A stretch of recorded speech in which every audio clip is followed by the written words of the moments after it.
No? Okay. So we're going to start the live stream. Hi again. My name is Andrea Campbell, and I'm your timekeeper this evening.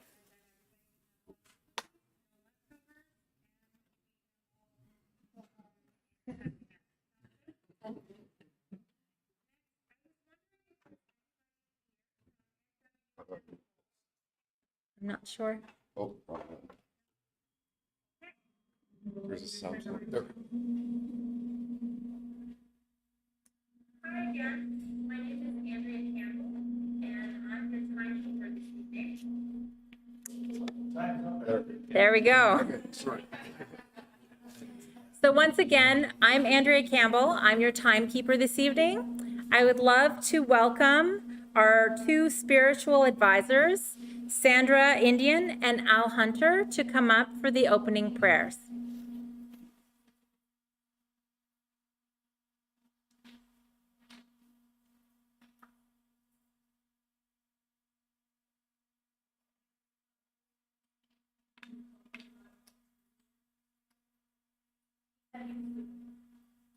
That's fine.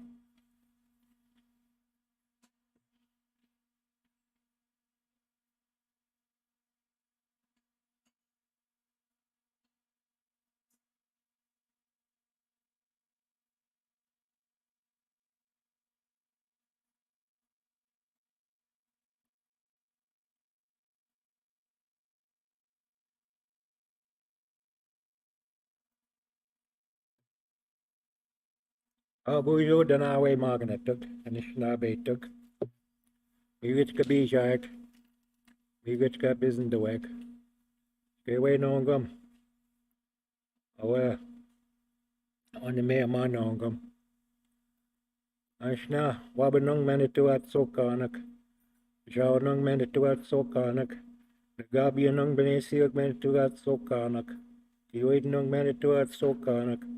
Anishna, Mishom sananig. Nop sananig at sokanak. Kichimanitu, Anabuju, Niwin Gaudanamak Manituat Sokanak, Imama Nan Manituat Sokanak, Migutrana Minumamatsi Kamanongam, and underway in the Manongam, Imama Nan Ishinikazut, Kitaki Manan Ishinikatek, Oman Ishnabeaki. Skewe Nongam away gets Jigamen.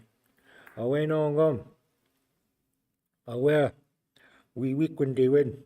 We can get hinikate, gawe nongam away manitugat sokanak, gawe nongam away, imama nan manitugat sokanak, gawe nongam, binigegama nongam, great nation, gawe nongam away shamagoin, awe gitapanani gawe nongam away meechim ama, ama nongam, we guas onigasan, gawe nongam away, equaganum ganiboak, manitushtitim hinikazat, Menwe gwene ashi kishini kazat kigo kwejini kazat wasito teman kewe nongam awe nibe awe anime kewe nongam we anishna bego magana matepek kawe dinawe magana gana matepek kewe nongam we nuclear waste ishini katek kewe nongam awe vaccine ma awe nongam awe gate nishna beg awe nongam awe vaccine ma awe nongam awe getchi a yag ashki a yag enini wag kwe wag abanochiok nosag awe nongam me gachina awe ni great ma awe hanando en awe bin obamat sik awe nongam awe danawe magana gana matabek me gachina awe nongam awe enini wag kwe wag kewe nongam awe abanochias abanochis awe nongam me gachina awe nongam awe menobamat sik anando en kewe nongam awe vaccine ma awe nongam awe nibe awe nongam awe sagay ganan awe nongam awe zibi awe nongam awe kitaki manan ma Skewe Onigum away Mashkike, Kawe Onigum away Manitou, Ichi Manitou, miigwetch away Onigum away, Minobamatsikama, Imama Nani Hinikazet, Kawe Onigum away Kitaki Manani Hinikate, away Nishinabe Aki, miigwetch miigwetch. Ako siya manitung gusto tayo na go man way gana ya shake and go gish go kan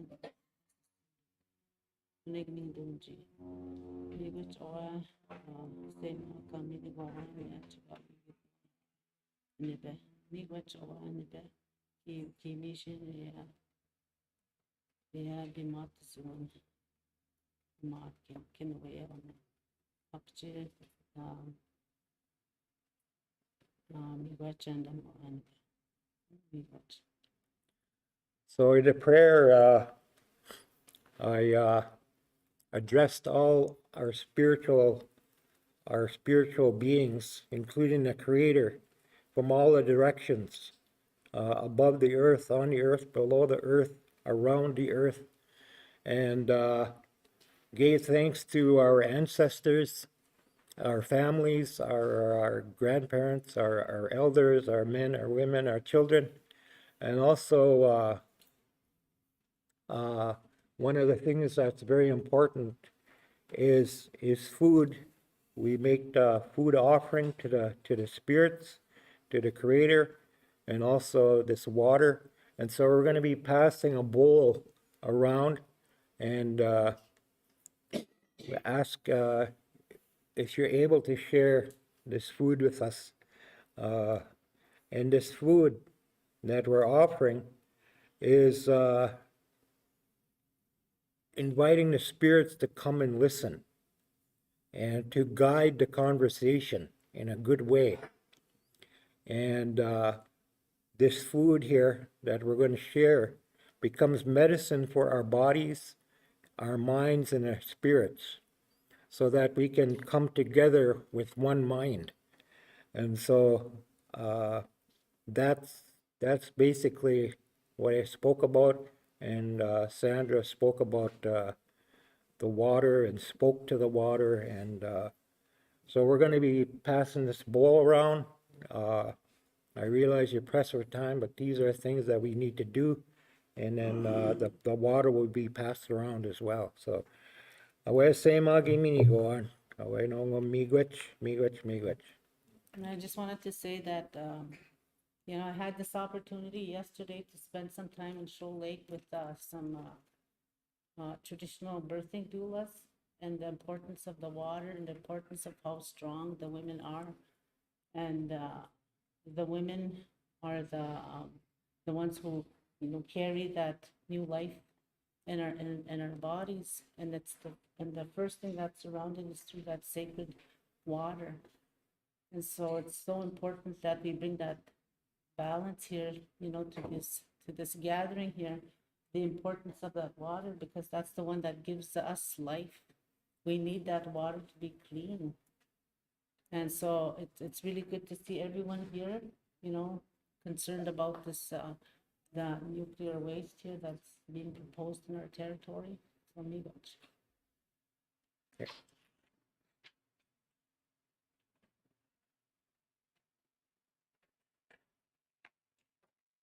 Miigwetch, and thank you so much to Sandra Indian and Al Hunter for that prayer. I'd like to invite Jeff Copenace, Chief of Ojibways of Onigum, to speak.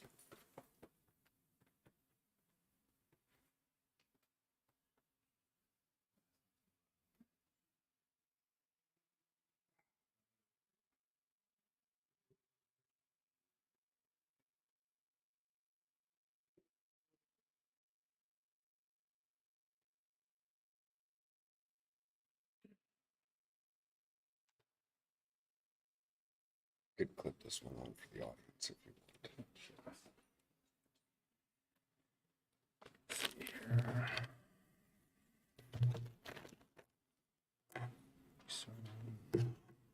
All right, this one?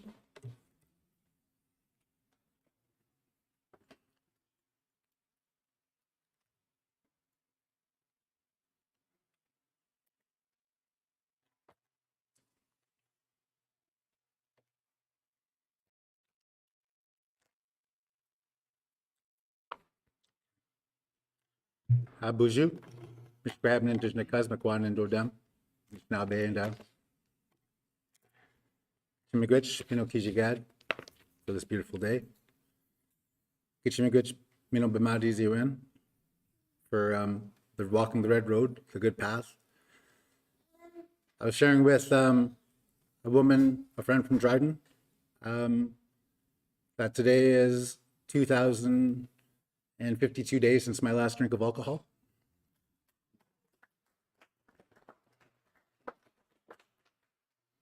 I want to thank the elders for the ceremony, and really glad to see it taking place. I apologize for talking over the ceremony. I also want to ask the moderator to maybe beg for a little bit more time. I'll try to keep it a little less than 15 minutes, but I do have a little bit to say that I think is substantial and of interest and importance. I want to acknowledge the prayers, the sacred items, the tobacco that I was offered to speak here. I'm going to ask, after the ceremony is done, for the helpers to hand out a couple of handouts to you as well. It's a little bit nerve-wracking for me to do it, but I think it's the right thing to do.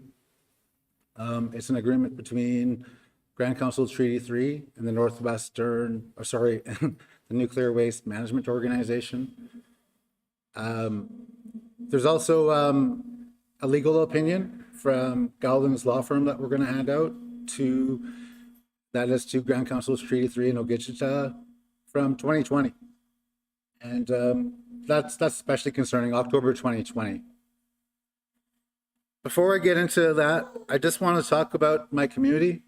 Good to see so many of our community members, young ones here. Sandra. A couple Sandras here. Clarence White, good to see you, Elder. Saw you yesterday as well. Thank you for helping. We're in a state of emergency. We had another funeral yesterday for someone that many of you might know, a very smart and intelligent man, Gilbert Kelly.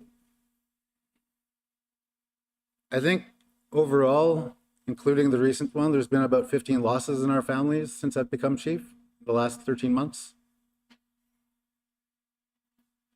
I believe my role as Chief Ogamakan, elected chief, Indian Act chief of the Ojibways of Onigum, is to fight for my people. And in this experience, I found myself fighting against pretty regular systemic racism and healthcare, even against our own Treaty 3 police, unfortunately. And it's their lack of resources, it's their lack of funding. But we wait 2 or 3 days for police calls. Fighting against drug dealers in our own community, trying to take a stand against drug dealers in our own community, fighting against them, trying to work with our elders to get them help, but also to remove them from the community. And this is a difficult subject, but fighting against sexual abuse, which really was introduced to us through day schools, residential schools, through the Catholic school. And it's at the heart of all of the addiction. It's at the heart of all of the death that we've suffered. And it's still ongoing. This trauma, these tragedies are still ongoing. And we've been in a state of emergency since 2014. And it's the biggest reason I moved home about 2 years ago, mostly to take care of my father, but also to take care of my family. And I didn't expect to be chief.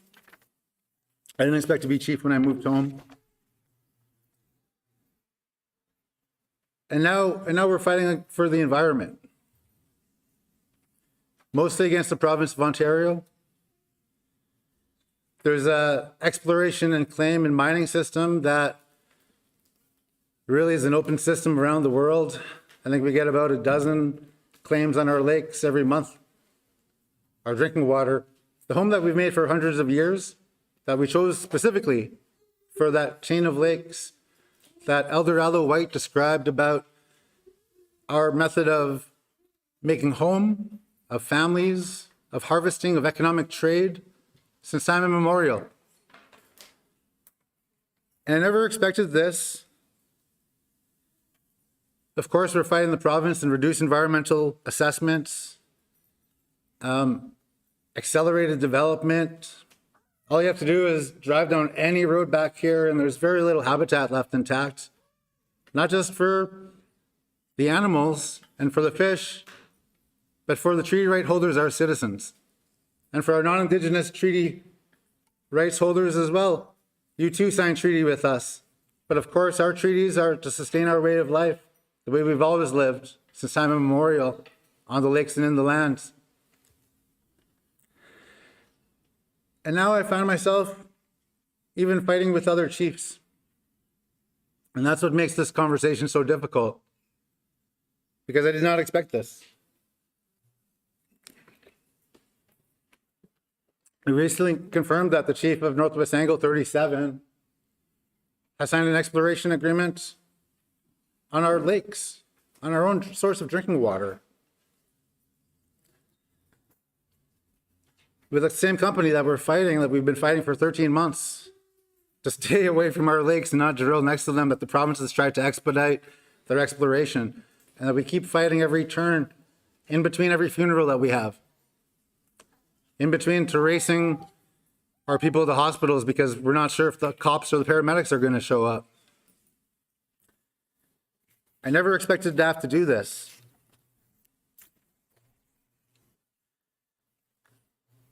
Earlier this month, I went to the Treaty 3 Assembly in Lac Seul First Nation. It was my first assembly as chief. I was really excited. I was really proud.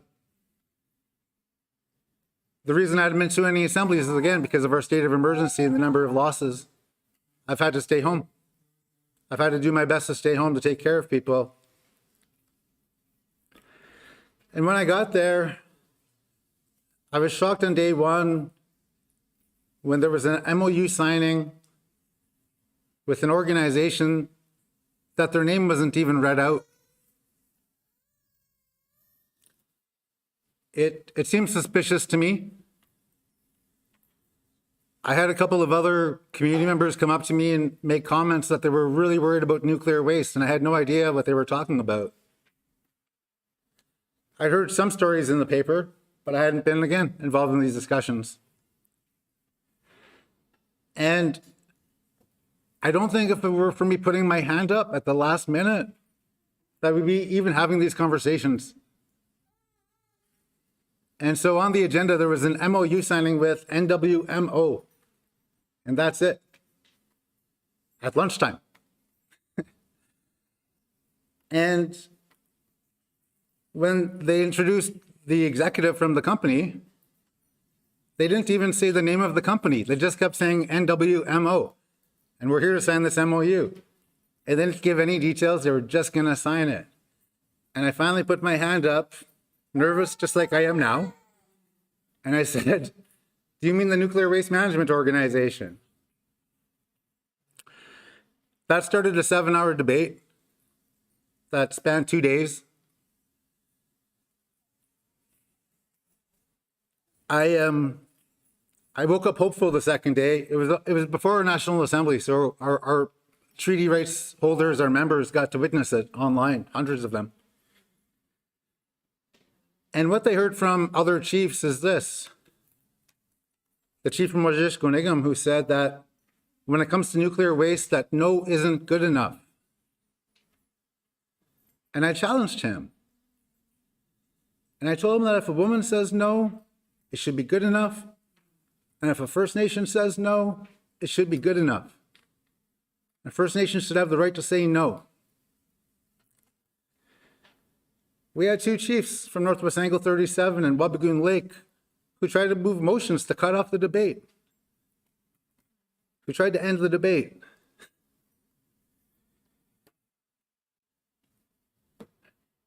Chiefs from Dawes, chiefs from Wauzhushk said that we can say yes to this agreement now, but we'll say no in 2 years. We'll say yes now to the money, but we'll always say no. We'll always say no. In 2 years, we'll say no. But today, we'll take the money. It wasn't for my pleas that this agreement was finally handed out and revealed. as well as the memorandum from Gowlings, which he reads is from October 2020, which they talk about advancing processes for IBA, impact benefit agreement development, processes for site selection. There's a clause in number 9, which I view as a non-disclosure clause, that this will not be disclosed to third parties without the consent of both Treaty 3 and the Nuclear Waste Management Organization. And again, they weren't even going to hand out this document. They weren't going to hand it out. You know, a woman that I really respect and I've worked with for a long time, Chief Carrie Tatis, said that it's already been agreed. The chiefs have been doing this in camera. We met in March 2020 in camera, which of course means in secret. And they've been having these in-camera meetings, from what I can tell, for 2 years now, in secret, which no one would know about, again, if we didn't put our hands up. The chief from Kuchiching, who said that this agreement can be the savior and the foundation for Manitoulin and Nakadagewin, our great resource law, that it could be sponsored by the Nuclear Waste Organization. It's incredible. And I laugh, but I'm heartbroken, because I've worked with these chiefs for 20 years. I've sat around the drum with Clarence, the people's drum, for years. It breaks my heart. I worked for Ojibway Francis Kavanagh in 2016 in his office. I fought as hard as I could for him, and I love him. He's my cousin. It's not easy for me to talk about this. I will close with this because I know we're short on time. I apologize for being emotional.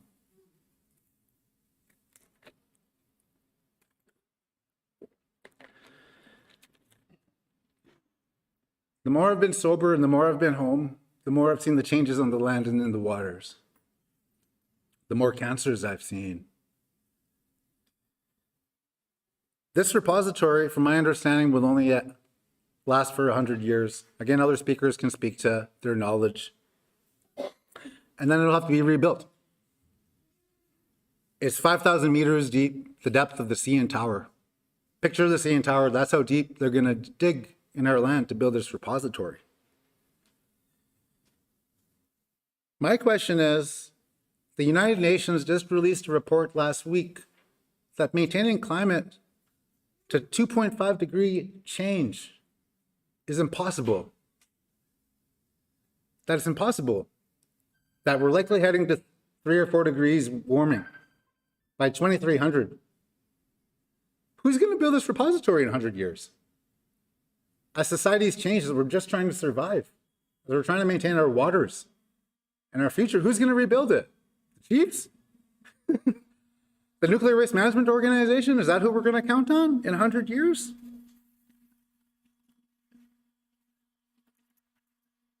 There are other things that I wanted to get into. There are all kinds of battles that we're having, including in our sacred sites. You know, I had this beautiful, beautiful elder speak yesterday, Elder Allo White, and talking about even the history of the Sioux and Anishinaabe wars, where many of our families were decimated. Right where our lakes are, right where our territories are, families were broken. People talk about it like a great celebration, but it was not, it was war. And we fought for those lakes. Even back then, we fought for those lakes. All of those lakes are interconnected. They're spring-fed lakes. They depend upon precipitation. They're the perfect basin in the granite. They could be sustained for 200 to 300 years. They could be our drinking water for the future for all of Canada as climate changes. This is what I ask us to fight for, to protect these territories, for all of us to stand together, First Nation, non-Indigenous brothers and sisters, all signatory to Treaty 3. This is our moment to stand together and come together and truly breathe life into Treaty number 3 together and fight this agreement and fight the burial of nuclear waste. En français, they call it the tomb, the nuclear tomb. To stop the nuclear tomb from being built in Treaty 3 territory. Miigwetch. Thank you.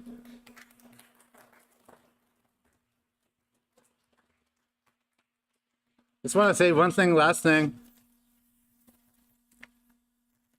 My apologies to anyone who I've offended or hurt. That's not my intention. To the chiefs, I respect you and I love you. But this is so important. We cannot sign away the rights of all of these people in this room ourselves. We need to stand together. The land is our people's. And to the chiefs, I respect you and I want to work with you, but we need to stand up for what's right.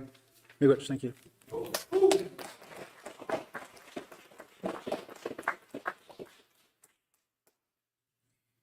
Miigwetch Jeff Copenace, Chief of Ojibways of Onigum. Thank you for those remarks.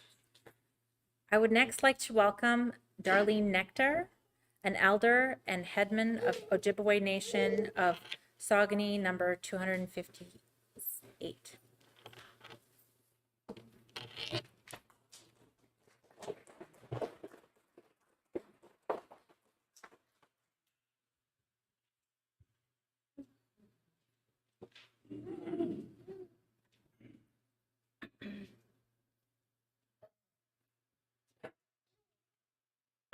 Bonjour. Okay. Yeah,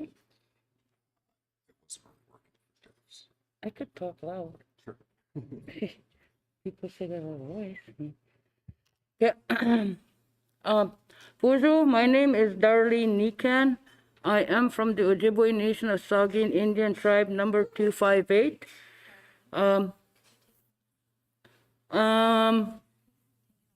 Can you guys hear me? We can't. I see muffled.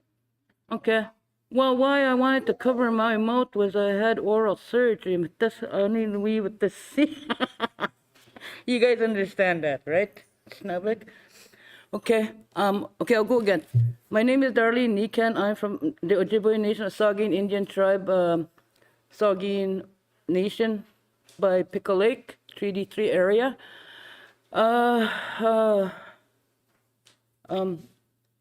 I was prepared for a presentation to do too as well, but my driver canceled out on me last night late, and I figured I wasn't going to be here, so I just didn't do anything and went to bed. But before I went to bed last night, I asked the Creator, well, it looks like I might not be able to make it, but I'll wish the people all there well and that they understand each other about this nuclear waste. That's what was my prayer. If I'm not meant to be there, I will not be there. But if I am, it's up to you. As it so happens, I got thrown out of bed by 9:30 this morning. My niece. Yeah, she says, I'm going to Winnipeg, come. I said, okay. So I just jumped up and we're on our way here. So how come I got here? I didn't prepare nothing. So I'm just gonna talk from my heart. Okay, how I found out about nuclear waste. At the time, the old leadership that we had, the band lawyer, which he's from here, he had phoned me in Thunder Bay at one time, and he asked me what I really thought about, what I thought about nuclear waste being buried in my backyard. And he kind of threw me off guard because I didn't know nothing about it either. I heard a little bit about it here and there, but I never really focused on it at the time. And so that's what he said. And I said, well, what do you mean? He goes, because your chief seems to think that it's okay to be buried here. And I said, well, what are you talking about? Because our chief never talks to us. We just got out of a 40-year dictatorship. And we are the new leaders. We're in power for 6 months now. As I stand here, I don't consider myself a counselor, even though I am by white man lettering. And right now, I stand here as Anishinaabe great-grandmother, fighting for the futures of the kids, and just stuff like that. So that's how it began with me. And then I slowly started looking into papers, like, what's nuclear? I started asking questions. That's when I started finding out everything that tumbled in with information. It just came in right away. I had to do a lot of reading. So that's how I got to understand. With all that reading, I forgot everything anyway. So, but it's here, what I fight for. That's what matters the most, not the white man paper. So anyways, yeah, that's how it began with me. So for a while I was confused. I didn't know what to do. I looked towards the sisters' reserves, and I didn't want to bother nobody, with this thing that I had in my heart, because I usually go in the bush and pray. That's where I get my answers. So that's what I did. I had to go to the bush. And that's when I said, I don't know what to do. But as it happened, one of my friends threw a map at me. You mean all this water? So when she did that, I didn't see the water part. I just saw that block part, from Ignace, Savant to Sioux to Denoric to Dryden, and back this way. That's all I saw. Yeah, and that's when I don't know, it kind of hit me like that. Again, I went in the bush. I said, is it this what we're supposed to do? Munato? I don't know. I don't know nothing. I'm just a simple woman. All I am is a walker. I walk for the people, for the children. I said, that's where I'm from. So, yeah, but that's when that picture came, I knew I had to do the block walk. It was called the block walk. I didn't have nobody to help me. I was just more like thinking, what do I do? What do I do? And just going by vision and feel. That's how I moved. So that's what happened. But anyways, I seen that. That's when I told my cousins, I said, I'm going to do this walk around the block walk for the people in our area, because I don't know what else to do. I'm no God, but I believe in our people. And Shinabe, even the Wauzhushk that lived there, and that's when I started the walk the first year. The first year was so hard to start. I kept calling people to help. Nobody came that first year. But I didn't give up, because I said in my ceremony, I will do this for 5 years, in 5 years only. If nothing becomes of this, it wasn't meant to be in the bigger picture. So that's when I said that and made that pact within myself.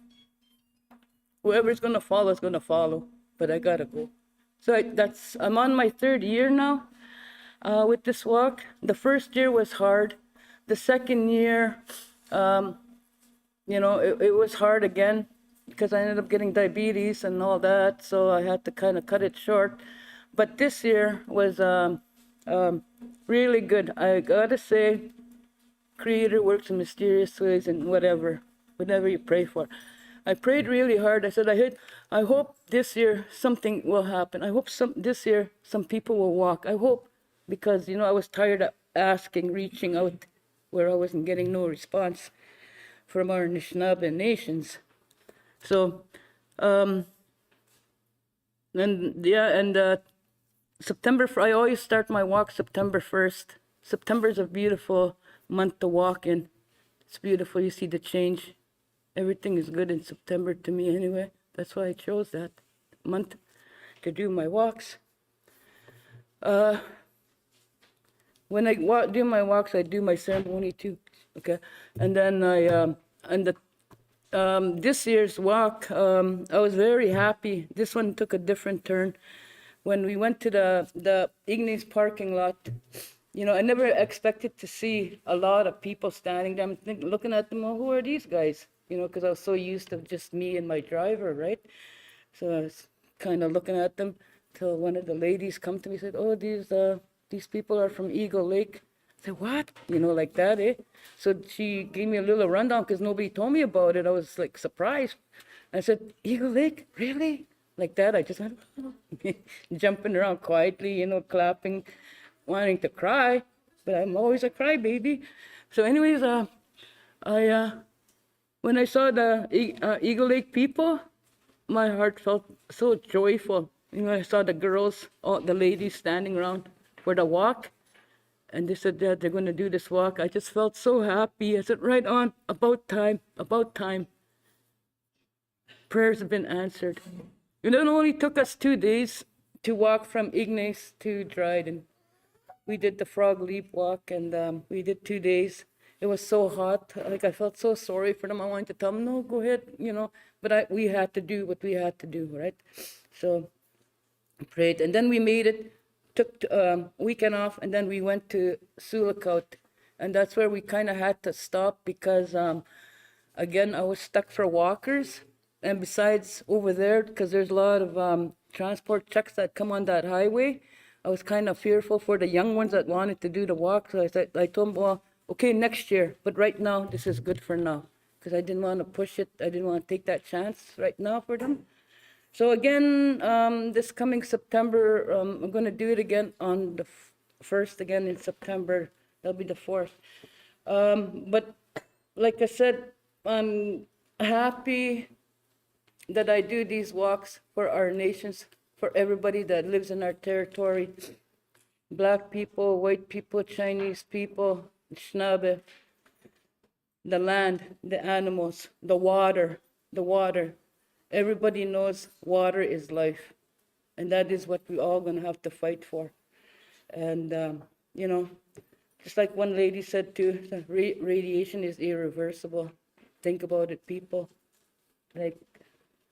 But again, that's as far as I could take that and this, and I'm happy to be here. I would have said more, but I don't want to take up too much time again. So thank you very much, and miigwetch to everybody. But again, one more last word. I'd like to reach out to the Anishinaabe woman, if anything in a forum style, and to talk more on other issues. That's such.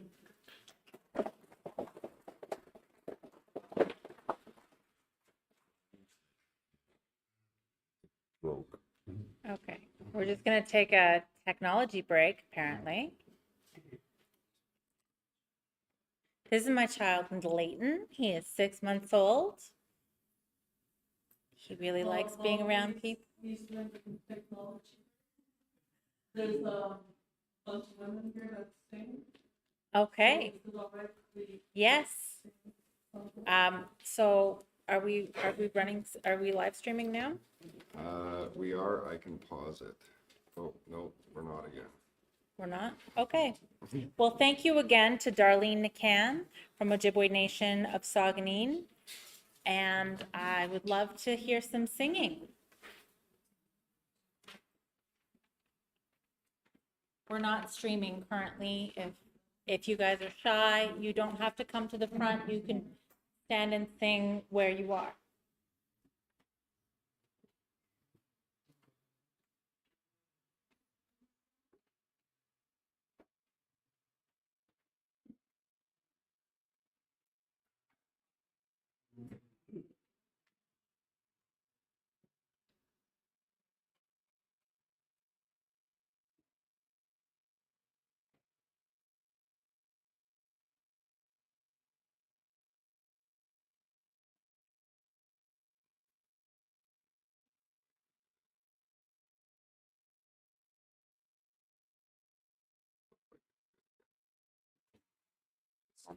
The delay will have to catch up. Oh, we're back. Okay. We're back. But I can pause it if they don't want to be on. So the live stream is working. Do you want to be on the live stream or do you want to not be on the live stream for the singing?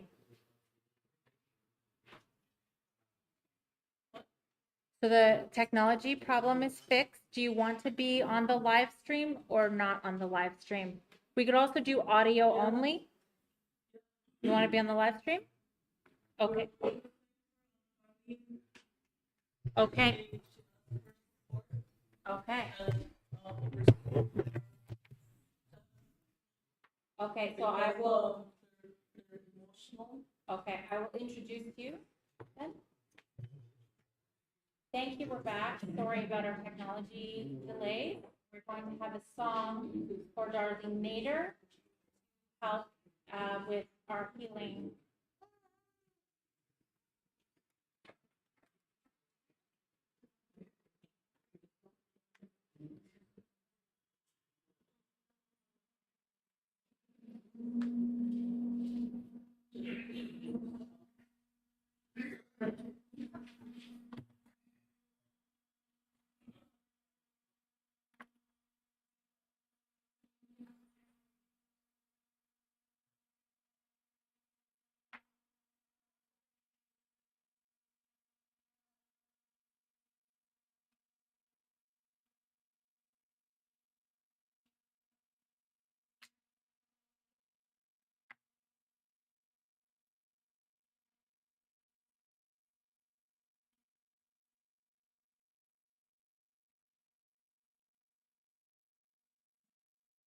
We're from all different territories, we're just like tug of war takers. We're from all over. They're just tug of war takers.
miigwetch, and thank you very much for the lovely song of healing.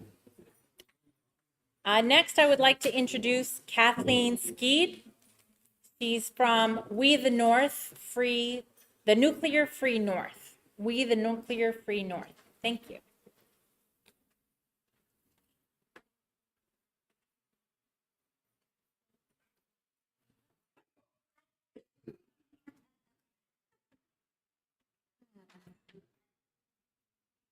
How's it going, Joel? So, Sean, Oh, no, no, I've got my own, just the speaker notes, yeah. Oh my gosh, I still need reading glasses.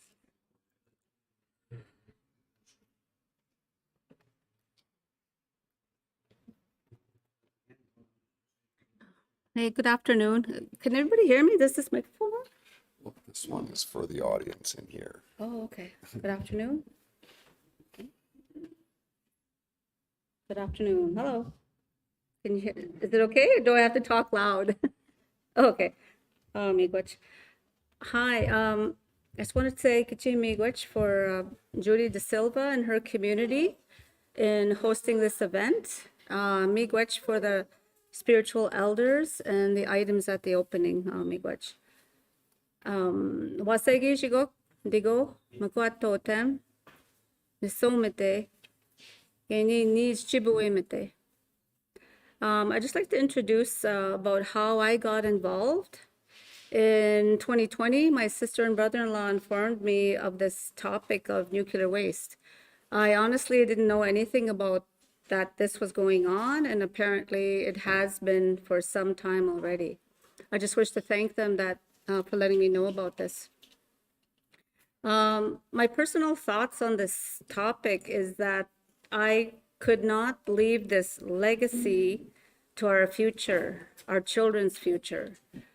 The very real possibility of nuclear waste, radioactive material, and the everlasting pollution that this will cause to the environment, the water, animals, soil, and to us, that's just not acceptable. So I am part of the group called We the Nuclear Free North. And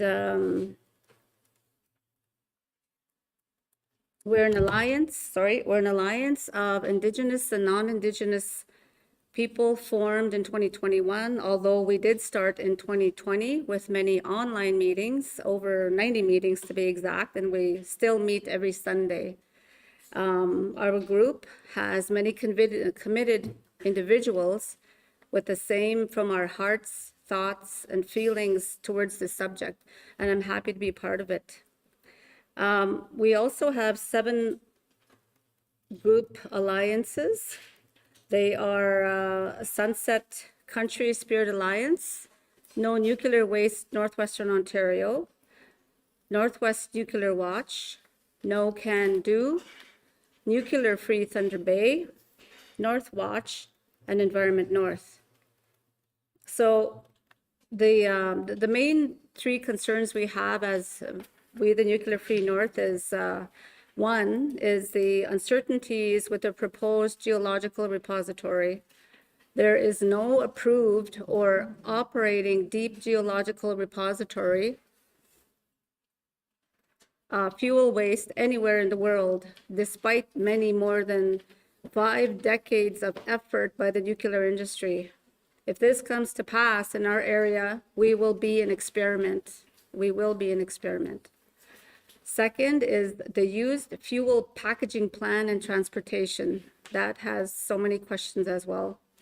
And more importantly, the issues around consent and willingness. Which community is going to think about hosting this nuclear waste?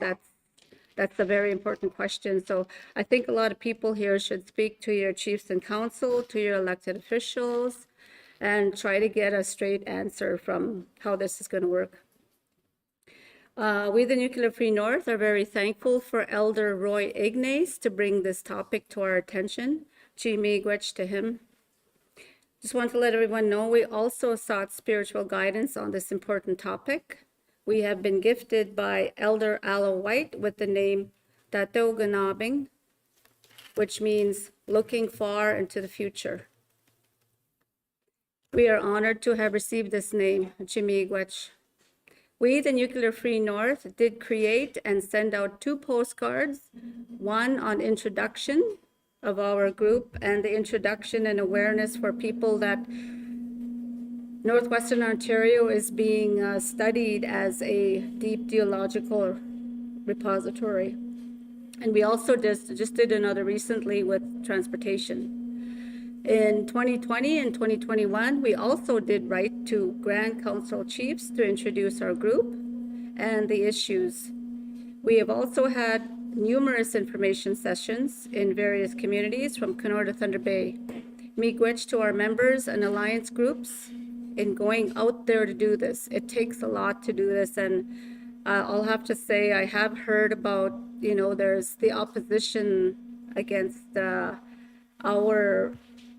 about this issue as well. There is pro-nuclear and there is anti-nuclear. So this is a very, contentious topic. So I'd just like to say that we, the Nuclear Free North, is planning to do and host other information events in the near future. This will include those from the scientific community, including Dr. Gordon Edwards. We are pleased to have Dr. Edwards as our go-to scientific advisor for our group. Just one thing. So we'd like to help to continue to bring awareness and to assist in helping provide real answers to questions that you may have. We will do our best. So please feel free to visit our website at We the Nuclear Free North and our information table that we have out here. Miigwetch.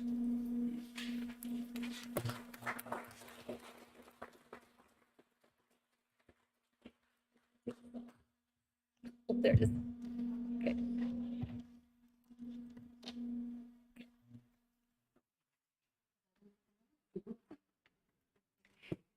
Thank you. That was Kathleen Skead, miigwetch. Next, we will have 3 speakers from Sunset Country Spirit Alliance, and we'll start with James Croker. Thank you, James. miigwetch.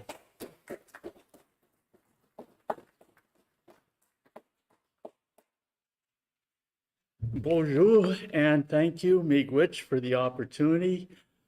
Just off the cuff, very fitting opening ceremony, particularly talking about water and women. I don't know if people in the room know this, but pregnant women are 10 times more susceptible to radiation than plain ordinary white man.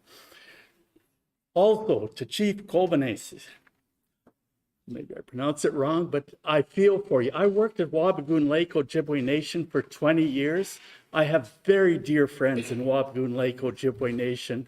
I do not feel the same as many of them about this nuclear waste repository. But like you said, I love them dearly. And sometimes you just have to honor what's in here. And I admire you. I strongly admire you for having the guts to do that. So I think we all know what the Nuclear Waste Management Organization is. And more importantly, who is NWMO? NWMO is the producers of nuclear waste. These are the people that are putting information to all of our communities. It's the people that are producing and profiting from it and will continue to profit. Very important. So nuclear waste is extremely dangerous. 1 million times more dangerous than the original uranium. Some isotopes remain radioactive for millions of years. I can't even imagine that. Time immemorial, it seems like to me. Even low-level exposure can be extremely harmful. And you can see Dr. Edwards, he's referred to, he is expert on this. They can enter the human body by contaminating the food we eat, the water we drink, the air we breathe. And they become internal as well as external health hazards. Next. It's also, nuclear waste worldwide, globally, is really controversial. Germany has set a goal to get out of nuclear power by the end of 2022. Why? They had medium, not high-level nuclear waste, medium level nuclear waste that they buried, and they created a $5 billion problem. That's what it is. They projected to what it's going to cost. It's going to take 30 years. And they said, nope, no more nuclear power. We're going to try to get into hydrogen by 2050 and go to renewables. And we get most of the information that comes to us comes from NWMO. But when you go to independent science, they say deep repository storage is unproven, risky, and extremely dangerous. Comes from lots of different sources. Next. Now here you see, I mean, if there's one place that you shouldn't put a DGR, it's in the middle of a bunch of water. I mean, we heard earlier, I mean, what water means to all of us, huh? And there you have it. The borehole over there, the area over there. I fish in that area. I got trouble getting through it. There's beaver dams, bogs, and everything. It's hard to get into some of the lakes that I fish in sometimes. Water everywhere. Next.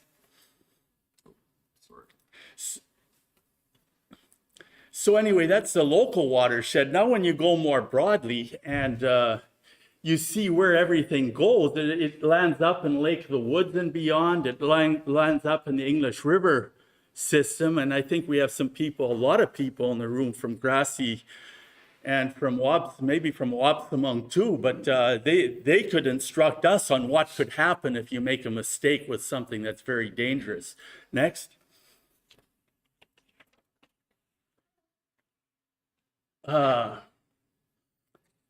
So radioactive release can lead to contamination of the groundwater and eventual contamination of the whole Wabigoon River watershed.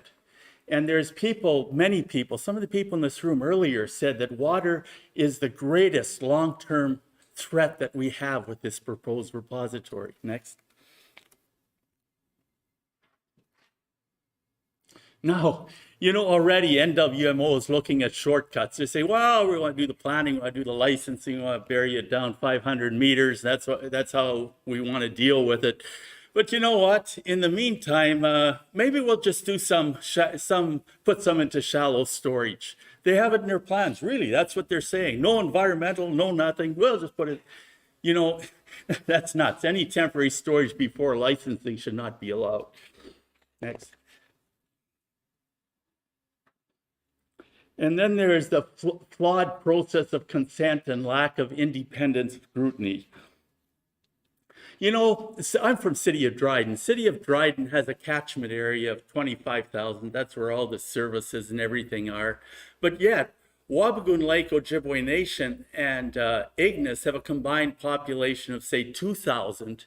And they are going to get the say on whether that DGR is going to come to our area. There's lots of different interests. There's all of your interests, and but there's also tourist operators, all kinds of different interests out of those. And Dryden is the same distance as Ignace, but they're on the flow of the water going this way. Ignace isn't even, it's upstream from this. And they're getting to make the say, really? Wabigoon is downstream. They have a lot more impacts that would happen, and they certainly should be at the table. But should two small communities make decisions that could potentially affect millions of people? Next. Transportation risks. You know, I don't know if you're, or probably you are aware of it, with the transportation risks. Necan has said no nuclear waste going on our highways. Nishnawik to the east is saying no nuclear waste on our highways.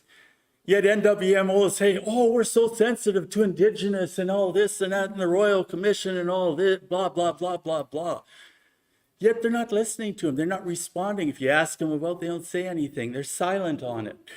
And I really wish, I mean, in regards to the comments that you made, Chief, I really think that it would be worthwhile and yet you would have clout to organize something with Treaty 3, Necan, and Nishnawik, because that is such a powerful voice. It's the most powerful voice there is towards this. Yeah, and by the proposed site, I mean, that doesn't, and when you're talking about transportation, really, you're going to take it from 1,700 kilometers, most of it, some of it from 2,500 kilometers, put it on the highways. I got 2 more minutes. I'll try to rush through this. You're going to put it on the highways and transport it? Doesn't make any sense. There's nowhere in the world where they're doing DGRs, they're planning it to transport. If they are doing it, they're doing things right by nuclear reactors. And here you can see the proposed site doesn't make any sense, all the way from New Brunswick, Pickering and stuff. Put it on the highways, no way, it's nuts. Next.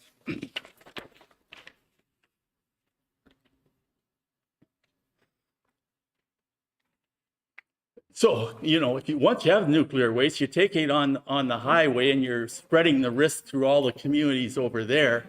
Then it goes to the proposed site, and it's a very dangerous process. They got 6-foot walls with lead in them that they have to protect what they're doing. They have robotic arms to work with. If there ever is a leak, it would be deadly.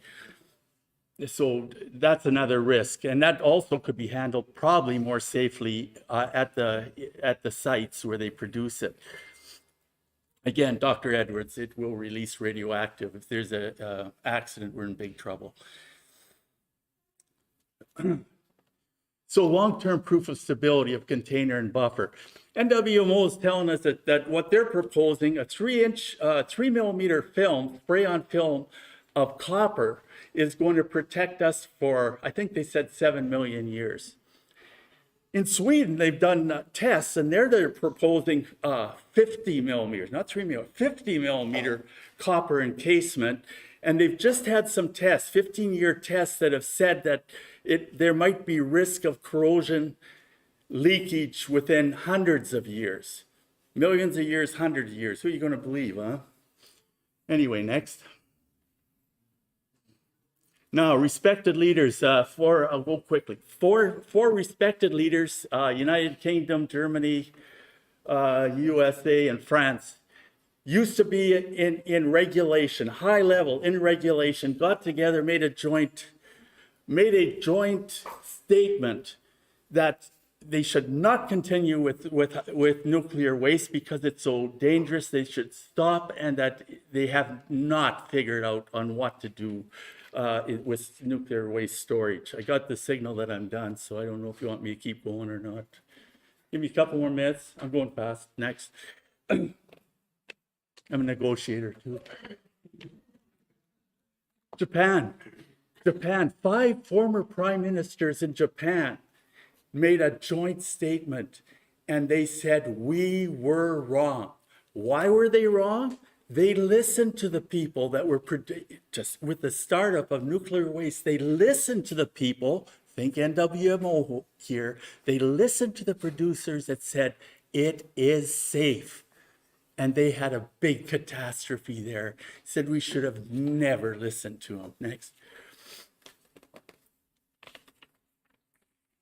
So if you're not going to bury it, I get the question all the time. They say, oh yeah, well, if you're not going to bury it over there, what are you going to do with it? Well, there's very practical things that a lot of independent scientists are saying. What they're saying is leave it right over there, fortify the storage above ground, where you can monitor it, where you already have safe practices with it, leave it over there and wait. Maybe better solutions are going to come forward. This is not proven. It's totally experimental, and there's no way that we should do it. And so anyway, leave it over there, wait, leave it with dry cast storage above ground, and give, by all means, stop producing nuclear energy. They're just going as soon as they get the DGR, they're going to go on a whole new binge. We're going to have a whole new problem. Stop it. There's renewables, there's great steps. We need government policy for renewables so we can stop nuclear waste. And there's lots of technology out there, we got to use it. You know what? I have a couple more slides, but I think that'll do. Thank you. Thank you for letting me have a little more time.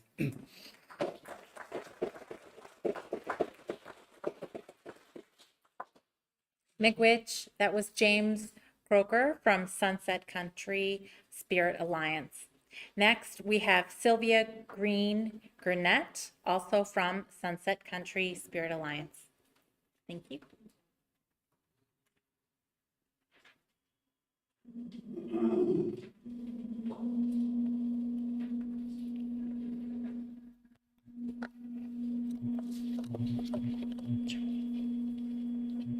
James used this. Was this one? It's this one that speaks to the audience. That one's for the internet.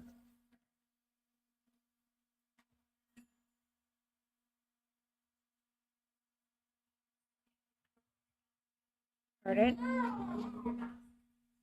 Yes.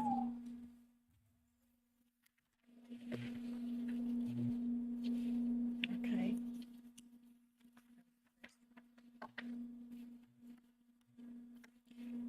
Thank you, miigwetch, for inviting me to speak tonight. I'm a member of Sunset Country Spirit Alliance from Dryden, and I live on the edge of Lake Wabigoon. I have a partner and a mother of 3, a grandmother of 3, and a great-grandmother. As a cancer survivor, I'm very concerned, especially about the effects of radiation on the environment, on the body, and future generations. Tonight, I will talk about what radiation is and how it is and how it can be harmful to your health and well-being. I've taken a course. I'm in the middle of taking a course, actually, on gender and radiation from experts from the UK and also from the United States who have been studying this for decades and have done a lot of research. Oh, what did I do now? It's okay. Follow me or what?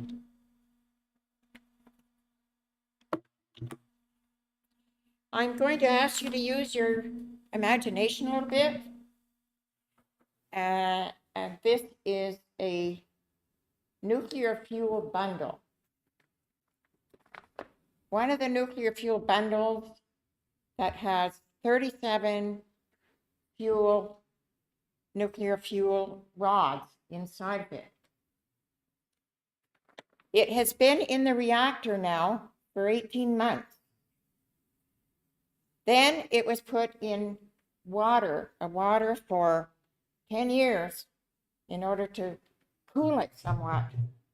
Then it went into dry storage for another 30 years.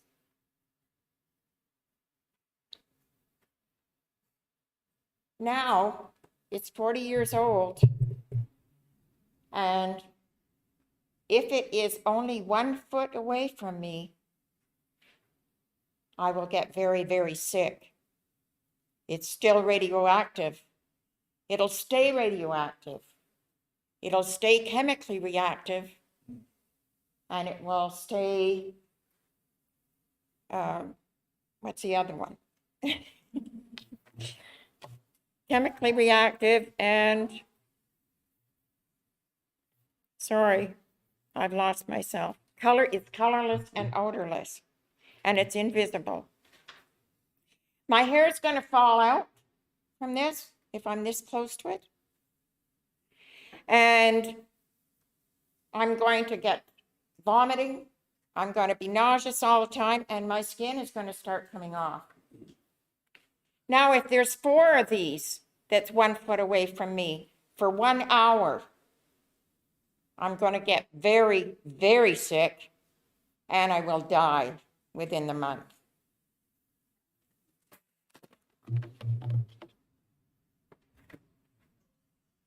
Okay.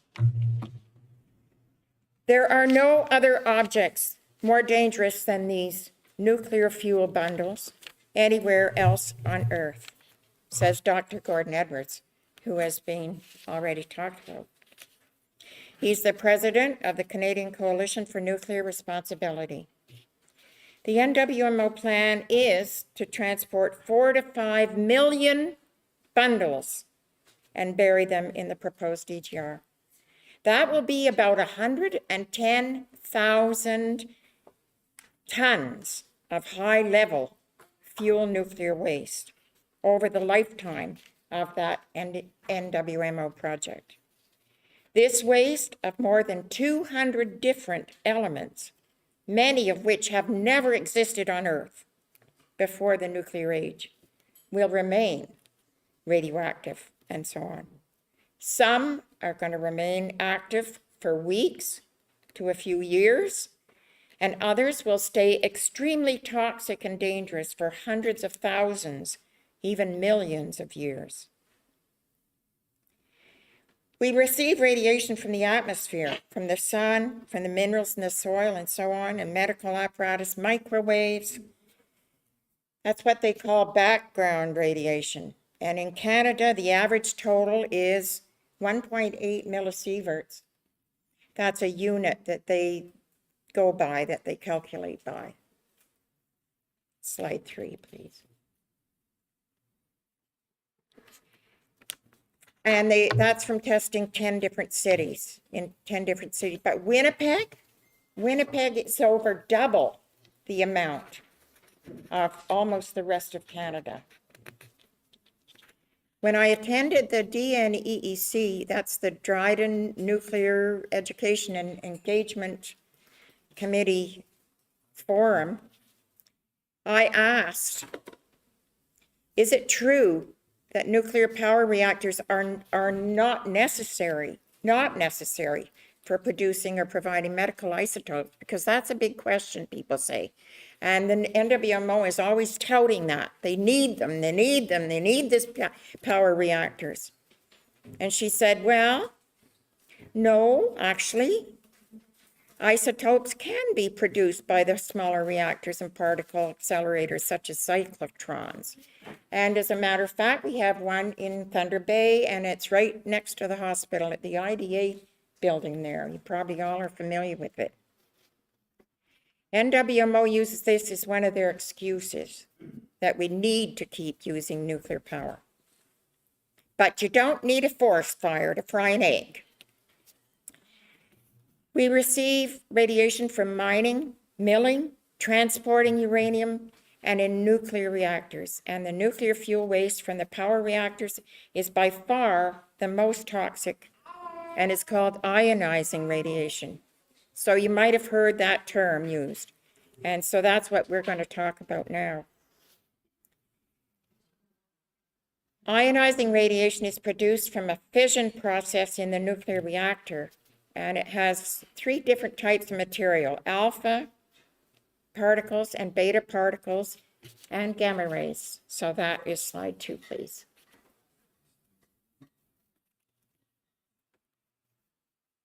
The alpha particles can't penetrate any outer skin. They can't penetrate the skin. They can be stopped by paper, actually. And beta particles can penetrate your dead skin, but they can also pose a more serious threat once they're inside of your body, whether you breathe it in or whether you get it from contaminated food or water.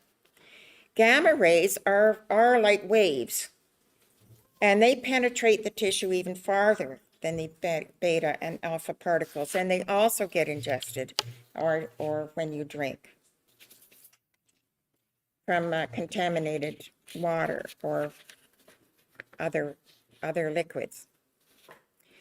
So a statement that's accepted and confirmed by researchers and scientists is that there is no safe dose of radiation. Don't let them tell you anything else.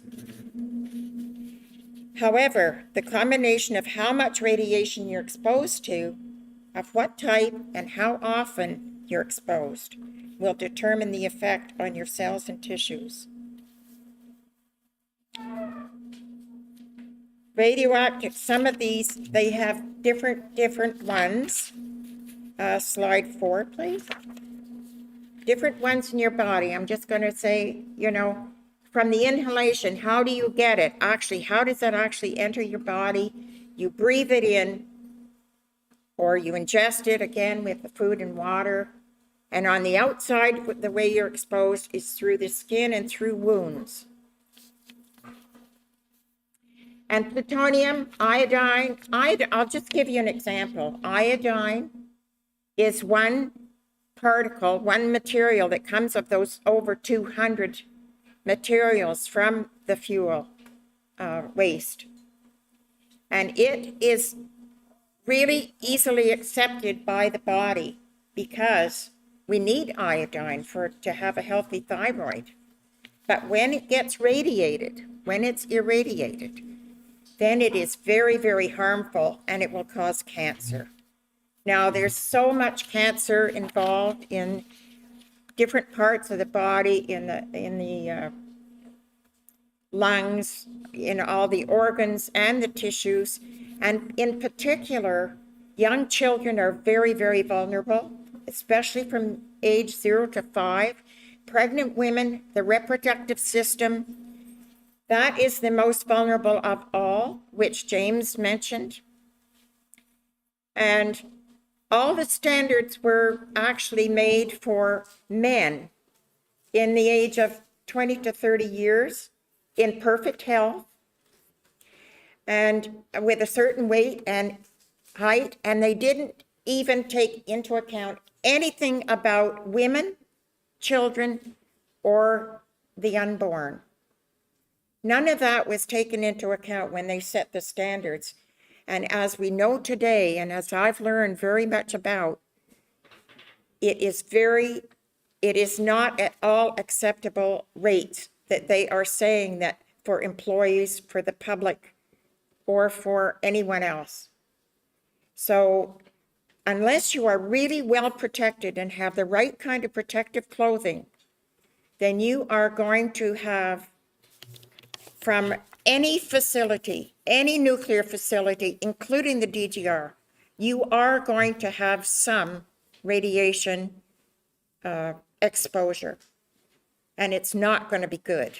For myself, I've had a lot of radiation treatments, and I don't, any more radiation at all is going to be far too much for me. I really thank you for your time and miigwetch. Thank you.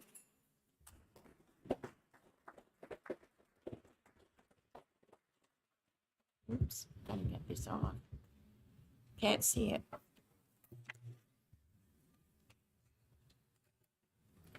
It's in my hair. Okay. Thank you. That was Sylvia Green Gurnett from Sunset Country Spirit Alliance with the effects of radiation on our body. Well, folks, we've made it to our last speaker. I'm going to invite Brian Polak to the microphone, again from Sunset Country Spirit Alliance, for our last presentation, after which we will have question and answer discussions.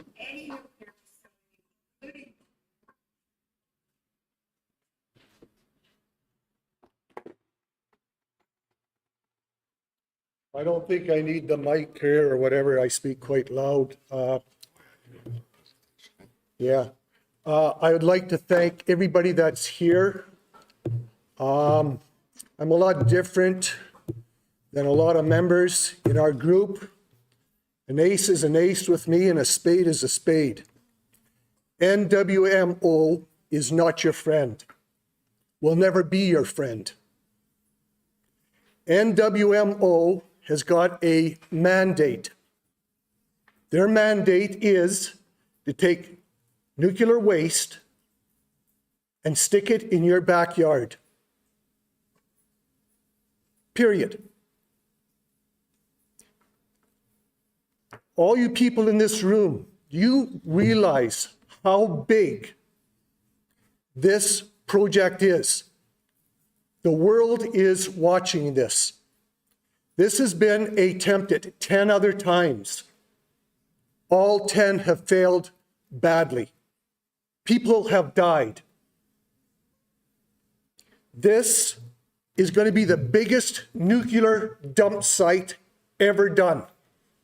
We're even worried that with the free trade from the US, we're afraid that the nuclear waste from there could be coming here also. This is how serious this is.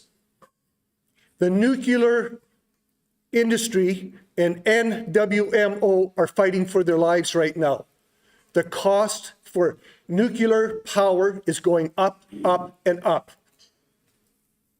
Nobody wants to talk about solar, wind. That's the way to go. But nobody wants to listen to us. The reason being is the federal and provincial governments, the nuclear industry owns them. And it's us in this room here right now that we are going to stand up and we are going to fight this. I've been a fighter my whole life, and I will never quit. When Derek Fox from Necan made that statement, I asked 3 different times to have it rolled back 1 more year because of the COVID virus. They walked away from me. Derek Fox gives his speech. 12 hours later, they drop it to 2024. Why? Because he's got power. Treaty 3's got power. And it was mentioned earlier on here before. We got to get together, all of us, every person that's in this room, to get together. This is how we're going to fight this. Every one of yous have rights. The most important thing right now is our land and our water and our culture. I see what happened to Grassy Narrows 60 years ago. Grassy Narrows, all they've been given has been lip service. That's all they've been given. The magnitude of what's coming down the stream, and no pun intended, this is 1,000,000 times worse. I've asked them, I said, when it leaks, which it will, even in their own write-ups, they say that these canisters are going to leak. In their own words.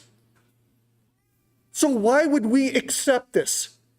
I ask all of you, why would you accept this knowing that these canisters are going to leak? I don't know. Am I from Mars? Am I the only one that sees this? I don't know. The biggest problem that we got here is that we got to get more people on board. What I see here right now, it was brought up about willingness. Okay? Most of the people in this room right here, right now, know nothing about this. And yet NWMO is going ahead, Ignace, Wabagoon First Nation, and we're nothing. Guess what? We are somebody. And we will be somebody. And we will speak. I'm asking every one of you here right now, we've got to fight like you've never fought before in your life. You're fighting for your land, your water, and your own life. Because everywhere the nuclear industry has went in the world, they've lied, they've hid the truth, and people have died. I asked our federal MP, Eric, at the Fall Fair in Dryden, I said to him, I said, Eric, I said, there's 240,000 people that live in northwestern Ontario. I said, if worst case scenario happens, let me clear something up. NWMO's world, everything is perfect. Everybody's got a lollipop in their mouth, there's cotton candy, the whole bit. Murphy's Law, that's my world. What can happen will happen. I asked Eric, I said, if worst case scenario happens, where do you move 240,000 people? He stood there and he looked at me and he said, I don't know. Now I see on TV areas in the world where people have had to leave their homes because of nuclear, because of war or whatever. They're living in tents. They've got no life. Are you willing to give up your culture, your land, and your water? I'm not. Thank you. Miigwetch.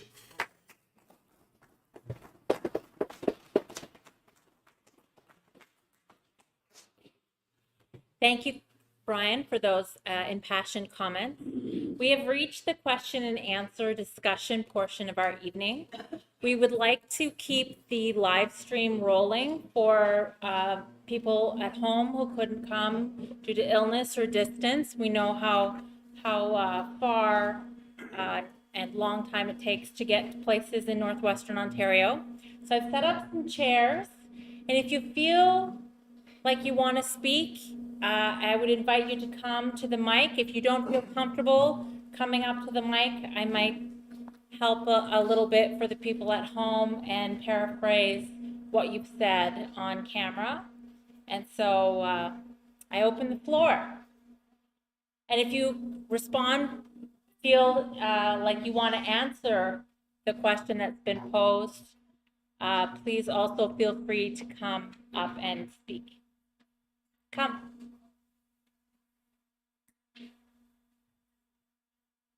Come. Come here. Speak from here. Okay. Speak from my heart.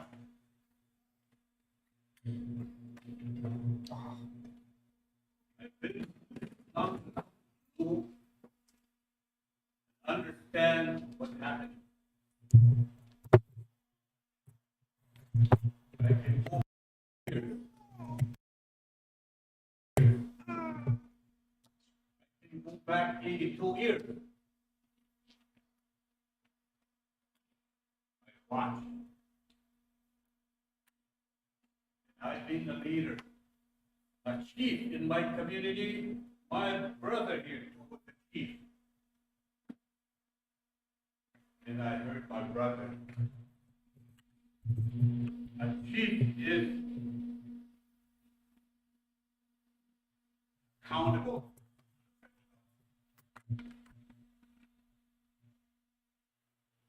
Who's going to decide whether they're going to say yes or no?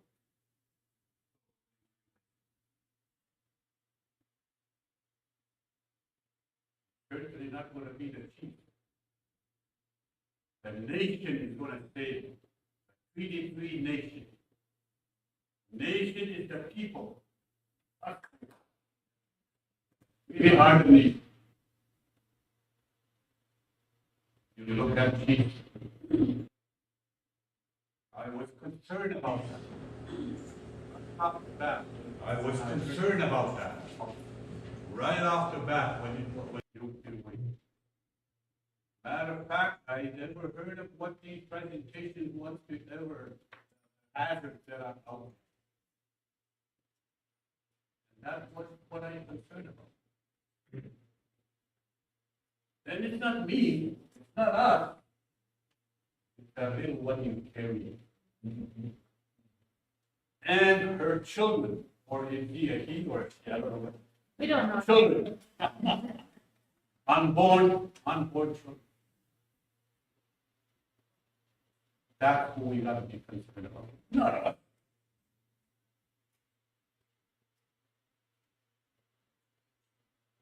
I'm very concerned of many things. If you look at us here, look at the laws. The laws. How many laws we have here in this country? We have the federal government law, we have provincial government law, municipal law. St. Catherine's Mill in Kane, you ever heard about that?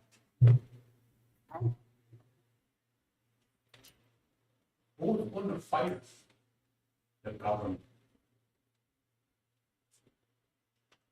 Who, like this gentleman said, like pension. Let's fight as a nation.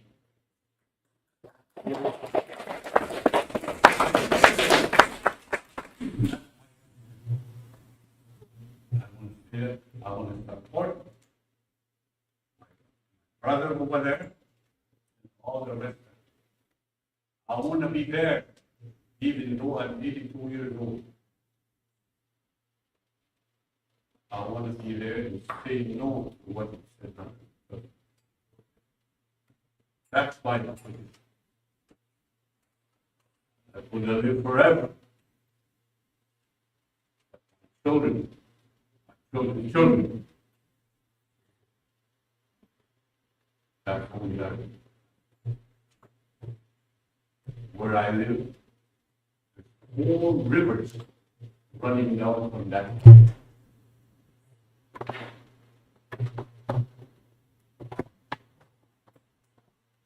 Tell you a story. It's with one of the ladies that I was telling you.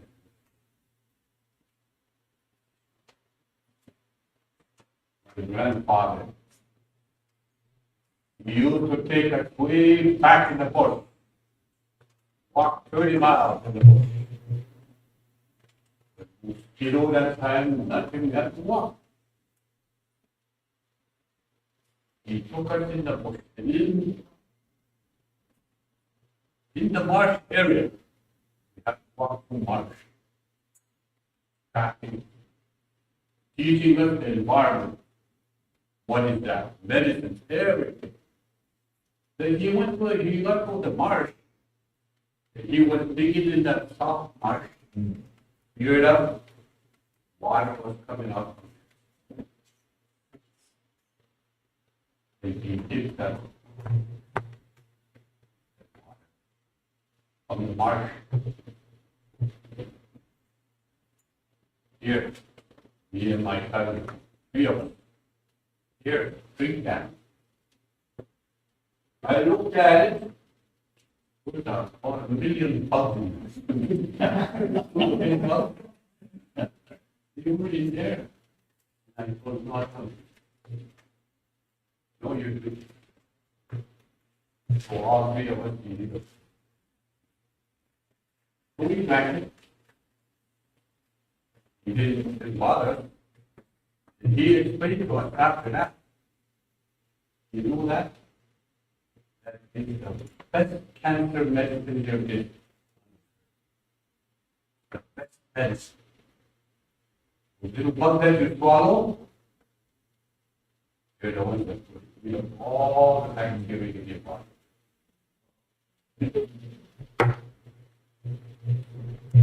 Today, at that time, today I was eating those. Everything is all frozen on fire.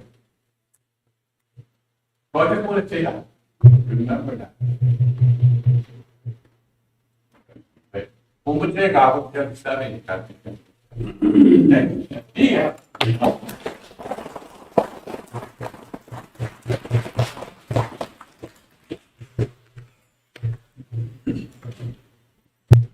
Would anybody else like to come speak?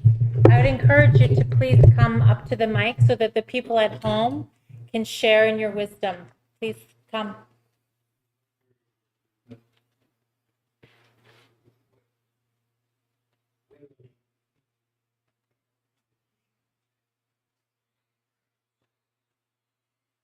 Even this thing's taller than I am. How bozo din na magnetic this nabek. Can mage Mr. Mind eyes in kana. Mr. Hunter and engaged in kind of even Nin didn't now didn't I'm doing again in a hunter man. Well, he's kind of given. And also that lady over there, I know her from Saugeen. But she had black hair that time, and I wasn't gray too. And I know Mr. White there. I'm not 82 years old, but I'm 79 years old now, and I know his brother too. But you know what I'm here to do is that I agree with all the people that had said their piece. The thing that surprises me most is why are we still talking? And I believe the thing is, we don't know who we're supposed to be talking to. WNMO. Who do we talk to? If you can give us the names, then we'll start. We got young people nowadays that can write for us, because I still don't know how to write a letter. I still don't know how to add 2 times 2 or 2 plus 2. The schools that I went to never taught me how to talk. And as Hunter here would know, I went through a lot of, sorry, excuse me for saying this, I went through a lot of shit when I was younger. And you know, I had to become who I am in order to be here with you today. I went through a lot of, excuse again, shit to be alive. I fought for what I believe in. But today, we start talking about fighting, nobody's going to listen to it, even the government. But someone was talking about action today. And I believe it was Hunter or that lady there, and somebody else said something like that. The kind of action we need is action from people that defends little children like that. Because little children, they're innocent. Their lives haven't begun. Someone else talk about, I don't know whether this lady is, where did she go? She was talking about, behind me? Oh, she was talking about radiation and cancer. We knew all about that. But the thing is, we were never given the opportunity to try and sit with those that can make things happen. That's the kind of action I'm talking about. I tried to do some action in 74 with Louis Cameron, Ronnie Seymour, and Joe Bird. But that kind of action fell to deaf ears because we had slingshots there. 22s, single shot 22s, shotguns. The reason we had those things is to feed the children that were coming there, the young women that were coming there, the people that call us warriors. Today, as I stand before you, I don't know what a warrior means, but I do know what Anishinaabe means. How that name changed, I don't know. But when the Creator made us, He said, Anishinaabe. That means the spirits from the sky came down to earth to try and settle things the way we all should be living. White, Chinese, Japanese, somebody was talking about Japanese too. And if there's any Japanese blood in here, forget, trying to find a place in your heart to tell us that we are sorry for the things that you may have done to the United States. Everybody knows about the First World War, stuff like that. Why did that happen? It's because they weren't talking about the things we're talking today. And if we were listened to when we talked about how our lives was destroyed, I think a lot of people would come to their senses, because we are there to support young children like that. I see him going like this now here. Keep on talking, short guy, he must be saying. But the thing is, what I'm trying to tell you, do not be ashamed of who you are, what background you come from. If you lived with the earth and stuff like that, that was our life. Somebody talk about the water, the sun, the earth, and air. And I think it was my friend there, that talk about 40 directions, Hatsukanak, in every geographical area I guess we now live in, the white man's word. Radiation, this lady there I was talking, I was trying to listen to, that lady over there. I wanted to ask her if she was a doctor or a scientist or a professor in health. She's got some good information, and that lot of information has to be told from us. Where do you get those things? Because we've been trying to talk about that, but nobody didn't understand Ojibway, as we did not understand English. So the cultural difference there is the main item that everybody should be talking about. How do we understand each other? Do we keep telling a guy like me, you're short, you're no good? Fine with me. But don't say that to a person that knows what he's talking about. And it's the same way with me. When I see a short, young white man, I say, where do you get your information? But he seems to know everything up here. He's picking up these things from his bigger adversaries, I guess you can call it. These kind of things, let's all wake up. Let's help each other. How can I interpret that? This is the reason why we are put in the world we live in today. No matter how big it is, we are put in different parts of the world. The Creator did that. And that's to see whether or not we can, in fact, work and play together and make life more easier. But no, it didn't happen that way. So that's the beginning of how the Anishinaabe teachings were spreading slowly. How, I don't know, but it's something that all of us would have to try and understand today. Because you don't know our language. Boy, there's a lot of things I'd like to tell you people. You know, I enjoy this man's, but I can't hear already too. Like I'm 79 years old, getting hard on hearing, and I'm getting kind of blind. I'm supposed to go to the hospital here tomorrow. And I wanted to go and play bingo too today at Rat Portage. Where is she anyways? These two ladies, her mom and the daughter. Oh, there they are over there. I go there when I got money to play bingo. That's to go to talk to people that I know that are my age and stuff like that. And I get the chance to talk to young people too, but you know, I don't talk English too good, so they seem to misunderstand my talking because I end up talking Anishinaabe to them because I know they're Anishinaabe. But somewhere along the line, we are losing our language as well as losing our culture. And this lady tells me two more. The lady is doing this too.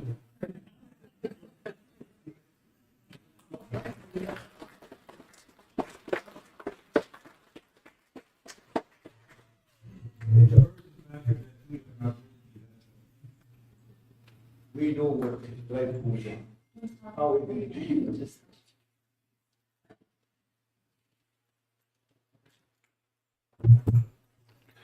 Oh, bonjour. Bonjour. I'm also known as Lance Sandy, and I grew up in a reserve called Northwest Angle. It's on the south from Kenora, about 50 miles. I grew up it's an isolated community, so we fished, we hunted, we trapped, rice picked, and we did all these nice things, and we only ate, domestic food, like maybe once a month or something like that, So I learned to appreciate, the wild food, and I appreciate it because it gave us life. So it's kind of different, you hear, I will see a lot of people that are protesting and whatnot, and about our rights, and it's good. But you don't really know, what it's about until you're actually there, and that stuff is giving you life. So I'm not an environmentalist. I'm an Anishinaabe. That's how I choose to look at it. I look at environmentalists like a special interest group, and it's good too. We're trying to protect the same thing. But as Anishinaabe, I come from a nation that was originally here on this continent, and when I look at protecting the things all around, it's because of that it gave me life, and it gave my ancestors life. Today we hardly survive off the land, and for different reasons. I now live in a community called Wauzhushk Independent Nations, and I never really understood a lot of things until I actually lived in one of the communities that are affected by mercury. I'm scared. I'm scared when I lived. I'm scared to go eat the fish and anything that that grows close to the water. I've been reading a lot about the effects of it, and grassy narrows, they're at the front of where that river comes from. And I had a good friend, his name was Steve Fulbister, and I used to talk to him on Facebook, and what a real intelligent person, he was an elder, he was a grand chief, I think he was a chief to his community. And I used to go visit him once in a while at the hospital, but I used to visit him on Facebook, and he'd just write a whole bunch of stuff, and then I went to go see him, and then I didn't know that he was that sick until I seen him in person, and so then he left us, and I always thought about it, the full impacts of people, that are affected by mercury. And a few years ago, I traveled to Pinawa. I don't know if anybody are aware of it, but that's within our Treaty 3 territory as well. And they already had a nuclear waste plant there for quite a long time, but it was like several years ago, they were starting to decommission it. I never knew nothing about it. And I don't know who approved it. I don't think we did, but this one is kind of different. It hits home, eh? Like I read the chief's comments about that agreement and like what's going on. I really appreciate miigwetch. And I went to Wauzhushk that time when they signed that first agreement a few years back, and I tried to convince our chief to not support it, until she talked to the band members. And I don't like people to do stuff without giving us a chance to look at the pros and cons, what's good about it, what's bad about it. And if they're going to support it or be against it, at least it's an informed choice. If it's going to be dangerous to our environment and our animal habitat, then we should know about it. But again, I think that's one of the things that I really want to share here, is that a lot of things are going on from our external organizations, including Grand Council Treaty 3. They grab a small group of people like this, and they call it consultation. We probably have like 30,000 people in our Treaty 3 territory. Why not go ask the communities? And there's a lot of people that don't live in the communities, but it's still their territory. So we don't really have consultations, and I have to say that because I'm being honest about it. So I think that there has to be a different type of consultation process, and there has to be other information. Like when Harper was the prime minister, he changed the way consultation monies are provided. Like there was a time when First Nations would get it, but then he changed it so that the proponents would get it. The industry would get that money and they would use it. And so he kind of changed the table around. He changed the rules so that it would be different. So like these are the kind of stuff that we all need to know. We all need to know those type of things. And I came from a long ways. I'm kind of tired, but anyways, yeah, I like to see different things. And I heard Clarence. Much respect to Clarence. He's been around for a long time in the political world. Same with Alan over there. I've interacted with him over the years. And Tommy, I heard him talk quite a bit. And so like a lot of things, they're here, eh? And we had a general band meeting on Friday, and they were supposed to talk about this, and I was against it because why don't they have people come in and present on our band meeting, like these people here, like the ones that are trying to stop it, eh? Like why don't we hear that side of the story, not just it's all good, we're going to get money. And I know the money that's being flowed through Grand Council. Like a lot of it is going through there, and in the end, it's going to the chiefs. In the end, it's going to the chiefs. They're the ones that are going to all the meetings and flying to Vancouver, to have meetings to discuss different things and whatnot. And very little of that money is going to the communities, but that's not the issue. That's part of it. But that's how everything works. Like every other, whether it's social, whether it's health, whether it's economic development, very little of it goes to the communities. I said that to our chief on Friday. I said, you say you're doing all this work, you're sitting all these committees at Treaty 3, but there's no tangible evidence on our community that shows that anything is happening because of all these meetings you're attending. I think she's gone like 200 days a year. And we pay her for every day too, while she's gone. So, I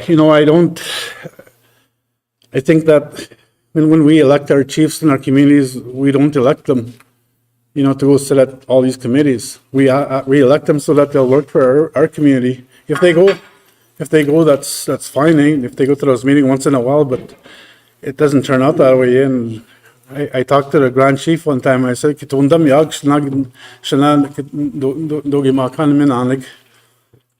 have to kind of not pull them towards you. But that's what's going on, eh? And there's so many things. There's so many things too. Like as Tommy said, there's so many things I like to say too. You know, we need more people. Like we need a different system. We need a different system. I do not see Grand Council as our government. Like I never agreed to it to be our government and to speak on our behalf and to make decisions on our behalf. It wasn't like that. You know, when the treaty was signed, it wasn't like that. It was by collective. That's how decisions were made, not by quorum. Like when chiefs, when they make this decisions, like the chief goes to the meeting and they raise their hands, and 15 chiefs out of 28 chiefs have to say yes to something. So I don't think that's right, eh?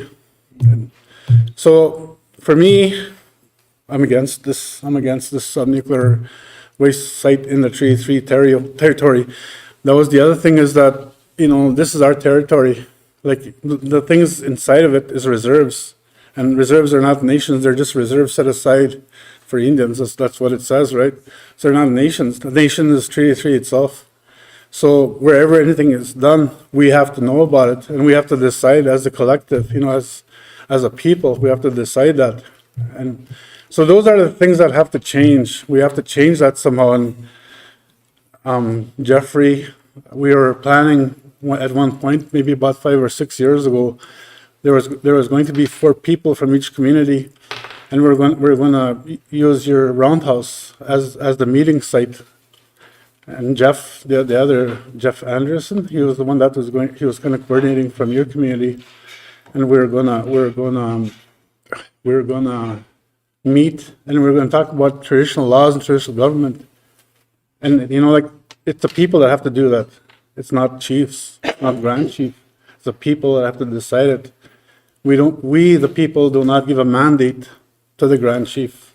He's given like Clarence says, the chiefs are accountable to the government. They have a mandate under the Indian Act, and the funding that they get, you know, like they have to answer to the government. But if it's the other way, if it's the people that give the grand chief a mandate, then he's answerable to the people. So they're kind of like being adjusting the system. Like, you know, I seen a election code being introduced in my committee. They're going to reduce it to 4. But it's kind of like falling along the line of what they want. Like they want 4 chiefs, like 4 councillors for each community, like when they have elections, eh? So I don't know, like they didn't ask us, but they're kind of shoving it down our throats. And that's what I see, like with Treaty 3, like, you know, they invite 1 or 2 people to the meetings, and then they call it consultations, but it's not consultations. Consultations is when you talk to everybody and you make sure that they get both sides, you know, the pros and cons of an issue. And, you know, like we don't get that though. We just get the end result. That's all. Miigwetch.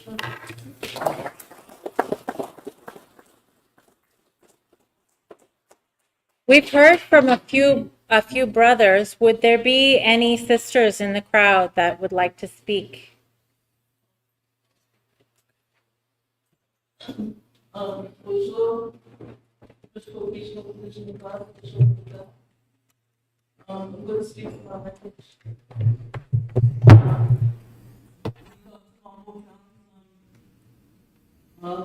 Dışarıda bir başlamıştık da geldi bugün artık çıktık çıkmak, miigwetch ve iyi takipçiler.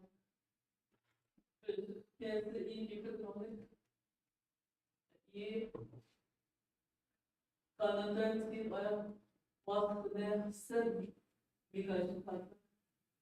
Vakti dersen bu tarihin vakti dersen.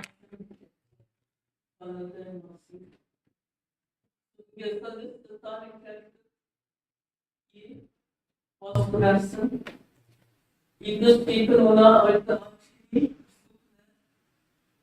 Kenora, Frisco, Mazda,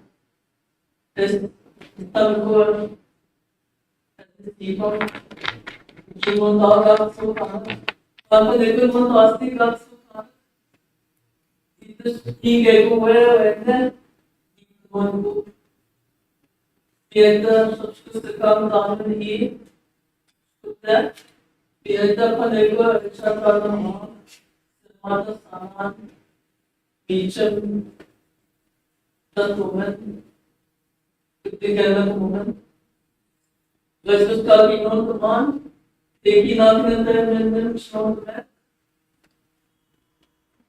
Video took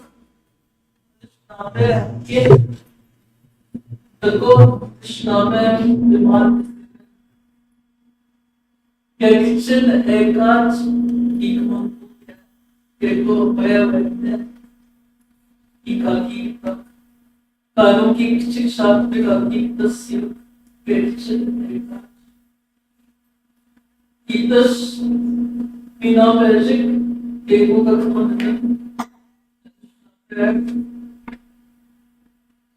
मैं request अब किनारे कर सकता मैं request अब कुछ तार सी ठीक है कि ना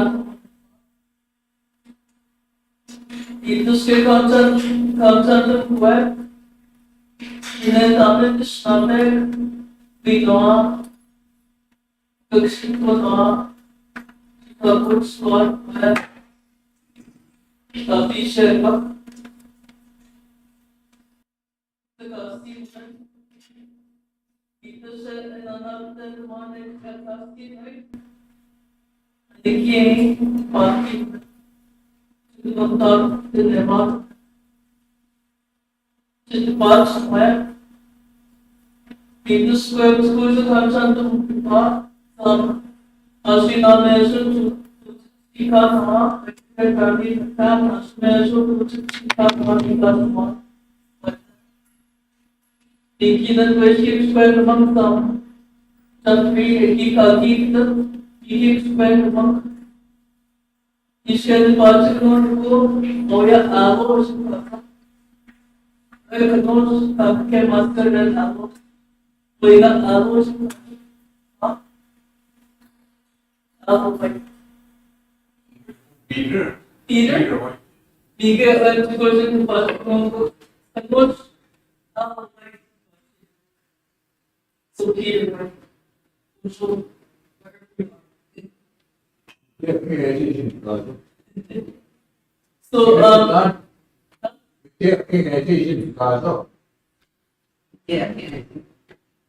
he was much on the web. We know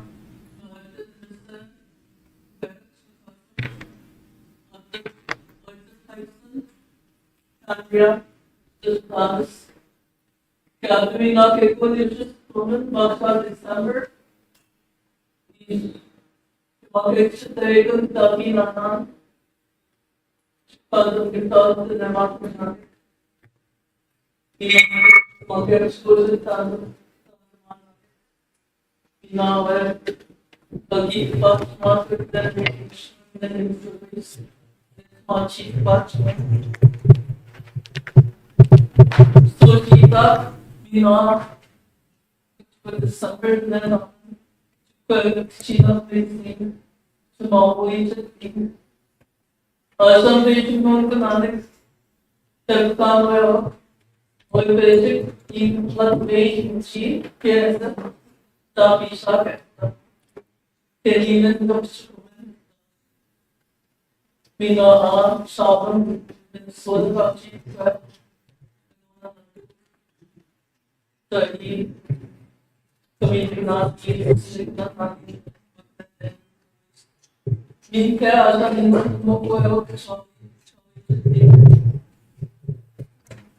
So what I'm saying to Brian Holly, which one's Holly? Hi Holly. Is this is just the first, and the messages we get as indigenous people is like from spirit, and that's what we follow. And I said we need to like work together to fight this big fight. And to go home and tell around for a small number here, but when we go home, we can be like more people, like our sisters here from Winnipeg, Manitoba. There's 900,000 indigenous people that live in Winnipeg, and they're going to be affected. So, and Treaty 3 is about 20,000 or more. It's not better. It's like, I think plants, such that we're the nation. Like each reserve is not the nation, it's the whole areas we're representation. But actually we're, 100,000 people. So I wanted to say miigwetch to everybody that came today. And one more thing was there's a guy that had 2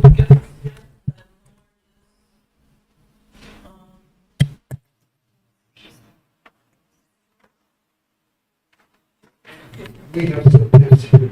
Okay. So before we go, because we're only here,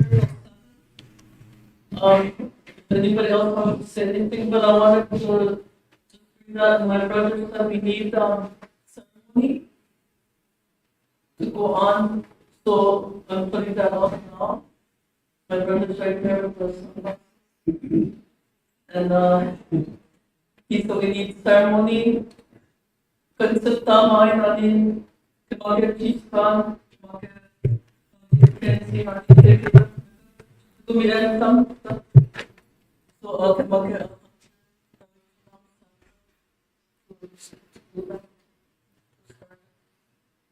so, miigwetch, that's the way.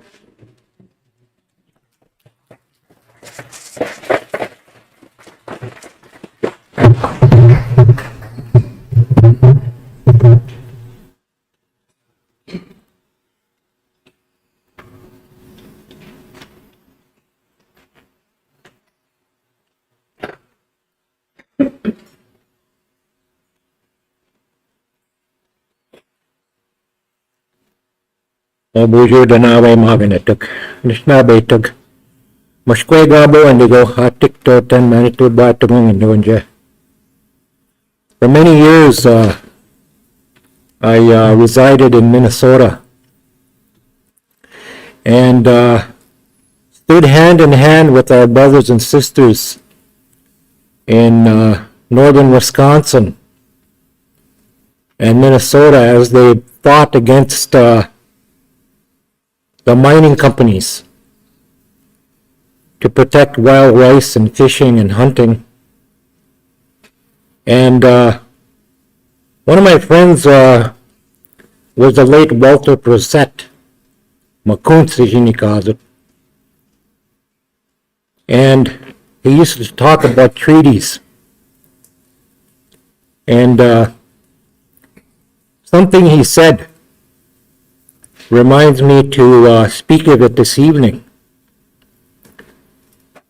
He said that treaties are our last line of defense.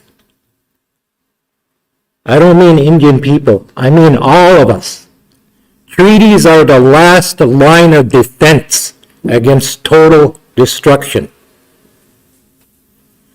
Treaties are the last protective mechanism and tool that we have. And so we need to use it in the correct way. And I want to speak for a moment also. I'm going to tell you a vision that I had almost 5 years ago now. I ended up in the hospital. I almost died. And basically I fasted for 7 days. No food, no water when I was in the hospital. And while I was there, I had a vision. And the spirits took me 4 generations into the future. And the future represented the West. And they showed me on this trail our great, great, great, great grandchildren. And they were blue. And what they said to me, this could mean 2 things. One, the blue represents the children will become students of the stars. Or It could mean they're blue from radiation. And so we have a choice. 4 generations is only 120 years. And so the lessons that we learned from the fights in Wisconsin and northern Wisconsin, those Indian people down there didn't make any deals whatsoever with the companies. None. We don't want your money. We don't want your deal. You're not coming here. And they've kept out Exxon. They've kept out huge, huge multinationals, Kennecott. But here we see, we just invited the mining companies in. Come on in. Yeah, we'll take your money. There's also another prophecy. A prophecy, an Anishinaabe prophecy, that talks about Shki Anishinaabe. Now we call ourselves Anishinaabe, but the Anishinaabe called everybody Anishinaabe, which means the people. And the prophecy states in the time of the 7th fire, which we are in right now, we're at the end of it. They said there will be a new people that rise up, who stand up for the earth and stand up with the earth and stand up with women especially. And they're going to be called Yashki Anishinaabe, the new people. Doesn't say they're brown, doesn't say they're white, yellow, black. It just says Oshki Anishinaabe. So are we the Oshki Anishinaabe who are going to stand together for the earth, for the water, for the treaty? If you support the land and the water, then you must support the treaty, because the treaty is the last line of defense that we have. Ontario regulations aren't going to help us. Federal regulations aren't going to help us. What we have in law, in international law, is our treaty, which is a contract. Anishinaabe have never broken our part, ever. But in other ways, it's been torn to shreds, and yet we're still working on our part. So we need to recognize and support the emerging women leadership. As men, we got to learn to stand back and listen and let them lead the way, because you know why? The women are responsible for the water. The men are responsible for the fire. And what does that mean? The men being responsible for the fire to make sure that that energy is always there. That's our responsibility. The women's responsibility is to care for the water. That's your duty. Doesn't matter if you're white, yellow, black, or red. That's your duty.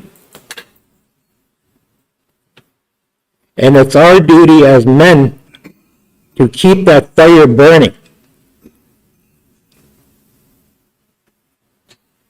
And to stand with you. Not in front of you, hey, come along, ladies, come along, just do what I say. Do what I do. No, we got to change that. That's why this is happening today. Because people in our communities are taking control who've never even hunted a deer. That's a sad story, but that's the way it is. Who've never even went on a lake, who are in positions of leadership. We have to take the leadership, just like all the speakers who have spoken before me. But we have to follow them. We have to follow those ladies, these women. And we always do things like Judy said. We do things with ceremony. Before we do anything, we do ceremony. We do ceremony before, during, and after.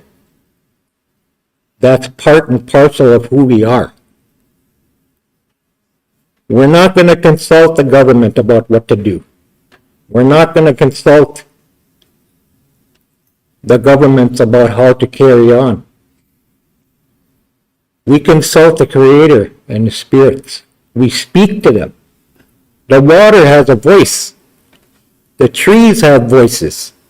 They're the ones that are going to tell us, along with the spirit helpers that Judy mentioned in the Anishinaabe, and I'm not going to say it in English. But these are the beings who already live on the land. They occupy that land. They occupy those rocks way down to the center of the earth. And so I'm ready to stand with you, Jeff. I'm not afraid.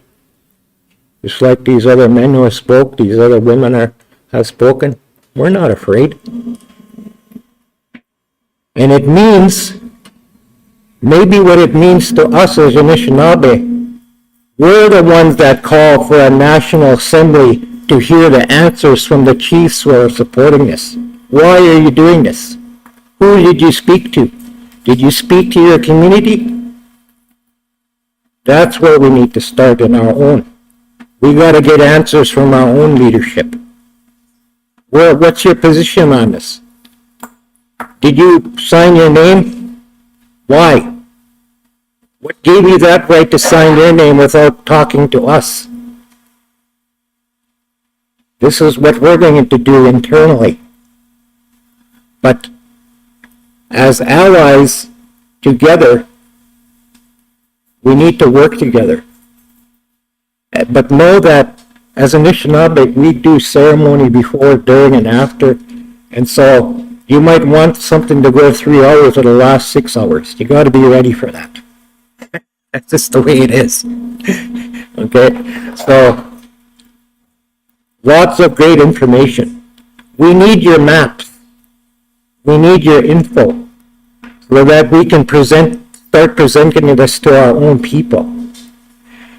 And in those maps, what we can overlay is, because a lot of communities have already done this work, is such things as traditional gathering places for this, for that, all over the map.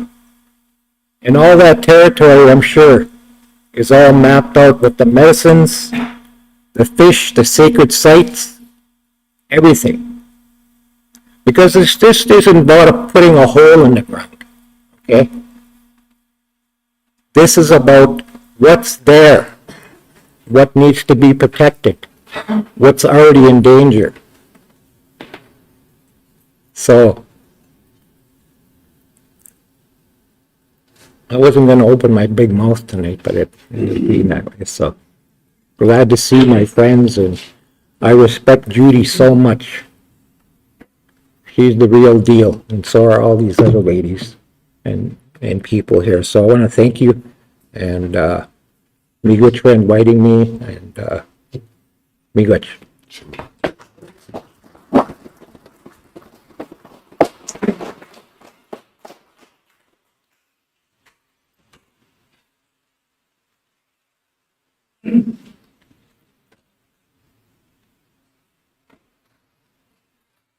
Bonjour, bienvenue de chez Classe en Polynésie. C'est Julie, Kathleen, Skead.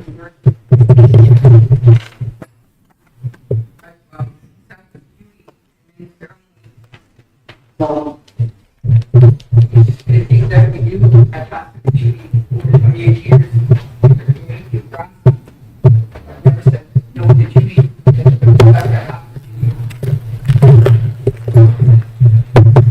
Years ago, I wanted to commit suicide. 29 years ago, because of the way that I've seen our people, and the way that our people behave towards each other, and the lateral violence. And this man took me out into the bushes. I was really scared. We made me a little shelter. And there I prayed. And I prayed for all those people that are on the front lines protecting their lands.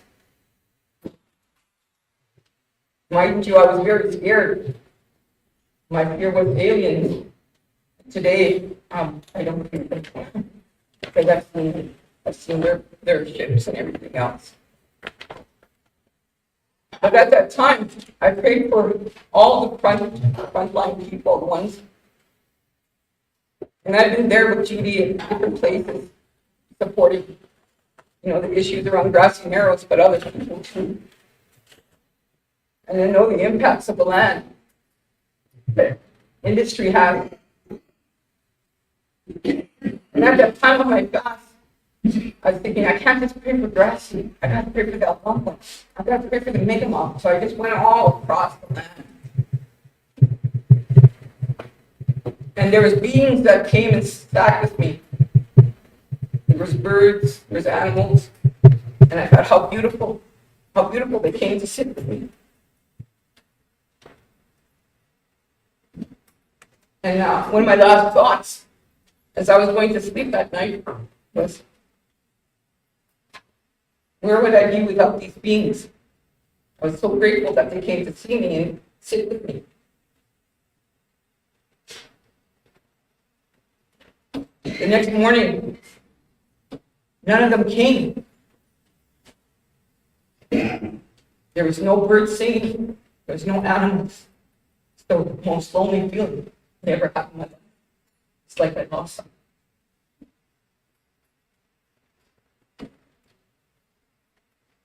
And at that time, I found my voice. The land gave me back my life. Those waters.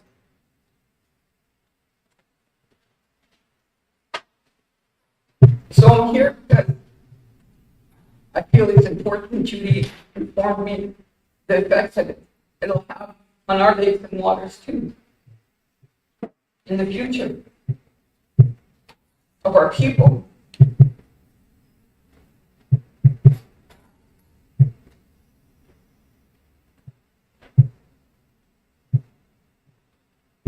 But I'm willing to do whatever I need to do. I said, we've always been saved. I was talking about Standing Rock and how all that, I was at the Standing Rock and all those police and sheriffs and whatever, they were going in and we were leaving. And then another time in Grassland to take a tour of the area that was being logged. Again, the police, they went down there and they raided grass and we were out in the bushes. So, but they took some of our people and they charged them.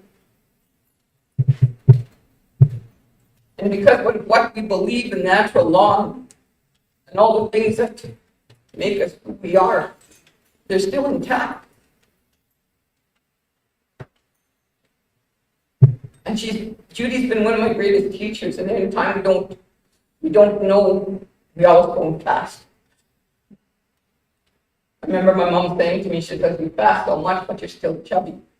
We didn't lose weight. I don't know, we just go pray.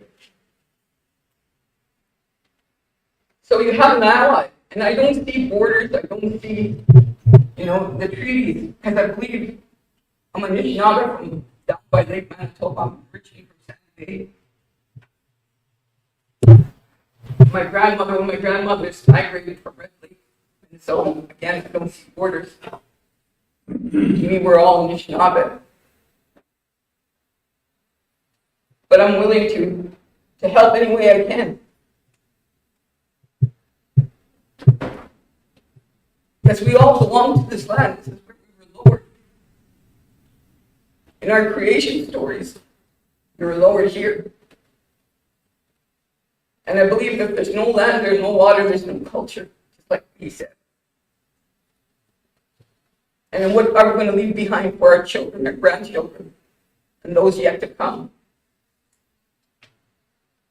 I remember One of the people shared with me, said, what kind of ancestor do you want to be? And this was like 2014. What kind of ancestor do you want to be? I want to tell my granddaughter, I want to tell my grandson, hunt already, step, hunt. And we lived off the land. We grew up by the lake. The lake was my sanctuary. The water. So I think it's very important that we continue to do this. Get that message out there and do those ceremonies. I've been to many front lines, not just here in the Treaty 3 area, many. So I know firsthand, because Judy always told me, don't just listen to what they're saying about that area, go there. So I went there. And I heard from the people. And we all have landmarks. We have landmarks in each area that tell a story of who we are. And that tell those landmarks to people. They're sacred sites, landmarks that identify them to that land.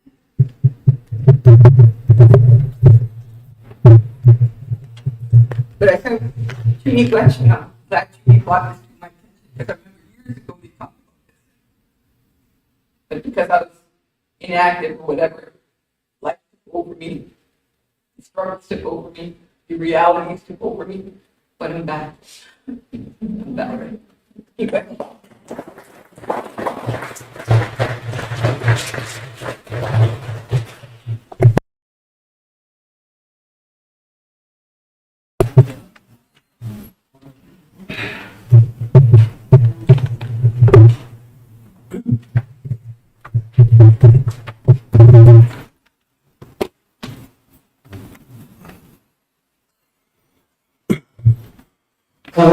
Bonjour, nous nous cassons de vous, tek d'automne. Et moi, je gagne un gouime. Parce que nous avons un dégoût. Miigwetch Marian, il peut te ouais, ouais, gars, car cobitek. Ouais, avec des gens d'Amérique, car big away, we should get mind, I get a wapskiet. Ouais, tish, nous avons un minute. So, baby, je go, going, Jaganashim Kina Oyacha, Chinsit Tang Wega Gainea. Good evening, everybody. I heard the word chief, and I am a chief for Sabaskong First Nation in Wauzhushk. And I caught some of the things that were mentioned regarding the nuclear waste management plan, I guess. I agree with everybody. I was at the National Assembly for the Chiefs. I was there when Jeff was there. I was there to the end. But I did not walk out. But I support what Jeff... There were other chiefs that wanted to walk out, but I had to speak in my language in order to give the sense of everybody that there's a big difference here in what is all mentioned here regarding our treaty. My clan brother here, Al, mentioned that is the key. You know, even though when the chief said they don't support the nuclear waste management, and as Jeff explained, I tried to explain that in the language there. And it's so hard when not all the chiefs can understand the language. And, but, you know, it is what it is. When we all get elected under the Indian Act, it's not like the chiefs that were there before the subjects came to this land. And so chiefs were different back then, not like they are today. We stopped fighting us. Back then, we traded drums, pipes, etc., songs, in order to stop that way of greed and all that. But that exists today. We can't say, let's get rid of this person, let's get rid of that one. We can't say that today. We have to try and work together like everybody's saying.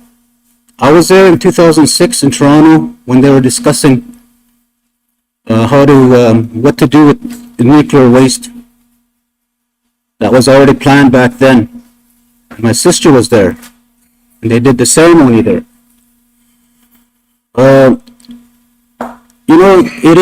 It is that way. These lights here are an example. They mine. The economic ways are different compared to the economic ways of our people. That I know.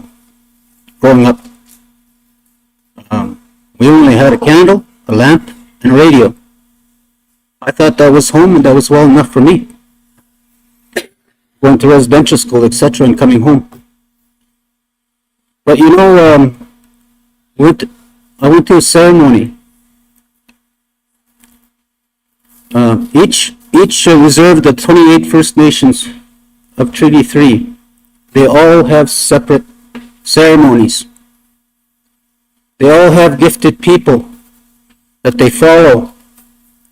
It's just like when Treaty 3 was done, Treaty 3, all those chiefs got together and made those ceremonies. They all came together.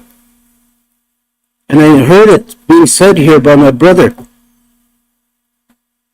If you don't get on the boat now, you're going to miss it. Jack Cherry told me that when he was a counselor. That's what I was told. That's not right. We're, just like here together. We can't leave each other out. If each different community member is in a bind, you gotta wait. You gotta help them. I was trying to address that at that meeting. It seems like I wasn't being heard. That ceremony I went to is exactly what everybody's talking about here. It's not right. Why engage with something that's not right? Simple as that. Water can get through anything. Water was here before all of us. And the power of the woman. Exactly. It doesn't matter how many years. We were given a good Mother Earth here. Let's take care of her. That's the main thing for all of us to continue. We start going into the layers of the grandmother, destroying what's inside there, then she has to recover to stop all that sickness from happening. Then we keep hurting her. I will say no to mining. Why? Well, economy, right? Do we have to follow the economy? Who are the big shots here? Who calls the shots here? Trudeau? Where does the money come from? Is it all about the money? Like the First Nations across Canada? What about all the other United Nations people over there? I asked the National Assembly chief, I said, was there minutes to the United Nations meeting when Trudeau was asked, have you brought a receipt for all the resources in Canada that you say is yours? And he did not say nothing. You can't prove that. You can't. Even with the Royal Proclamation, they went back on their word. When the Queen said, hey, rest her soul. When the Queen said, I have to do a treaty here, so all the Queen's subjects do not start squatting on, not the Indigenous, the Indian, that's us, around their territories. So what happened? They didn't abide by that. They went ahead. Started living around wherever they wanted. So Al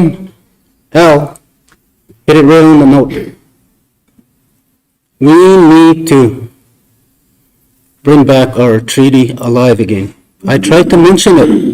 When you say, who's giving up the treaty? Only the treaty people can give it up. Not Canada, not the provinces. Only us can give up the treaties. And we're doing it. We're doing that. And what are they using? Money. That's wrong. They lied to us. We don't have to do nothing. All they have to do is prove to us that this is theirs and they can't. Then we can say, hey, you can't do this, you can't do that. I know in 2006 when I was in Toronto, they had already discussed what they were going to try and do with the waste. We can't bury it up in space. We can't bury it in the ocean. We can't bury it on top surface. But what did they come up with? This. They already have locations towards the east and west. If they say no here, we'll go over there. They had already started drilling. I've seen those videos. There was a black bear hanging around that drill site. Why? I don't know. They got mad at me when my chief, former chief, Marilyn Sinclair, told me, you go over there, Brennan, and say no to nuclear waste. And I did. And they got mad at me there. But I spoke in my language, but the ones that really cared is like you guys. The elders said, miigwetch, Vernon, for bringing that out. For our future of our generation. I hear you, each and every one of you. Miigwetch. Sorry I came late. I had to go get some sweat rocks. Miigwetch.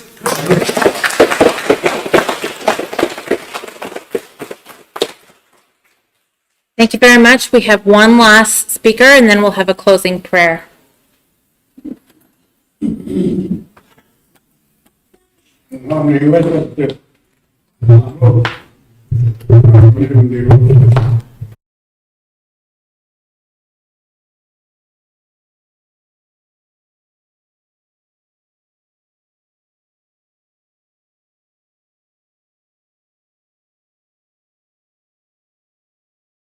Five years ago, we were talking about first time that I came in my experience with footage.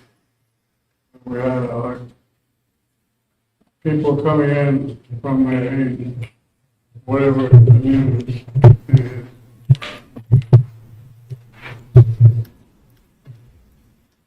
And there was a lot of us there, a lot of elders. The army and all from Treaty Street. You know, the casino. We had a drum, my God.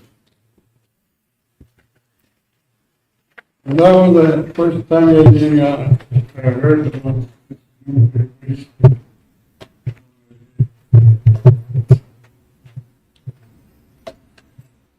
I was being exercised from Ignace, Ontario, which is right in the smack of our nation, Treaty 3 territory. I was very surprised seeing that there were the presentations that they were making, so-called experts.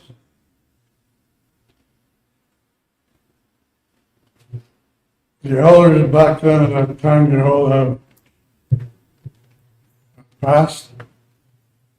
A few are around. We were young at least middle age at that time. Fairly young anyway. Anyway,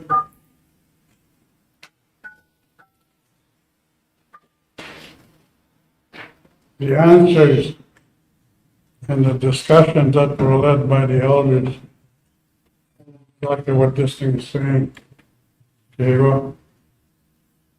There you go. You can swear out to them. Say no. It will destroy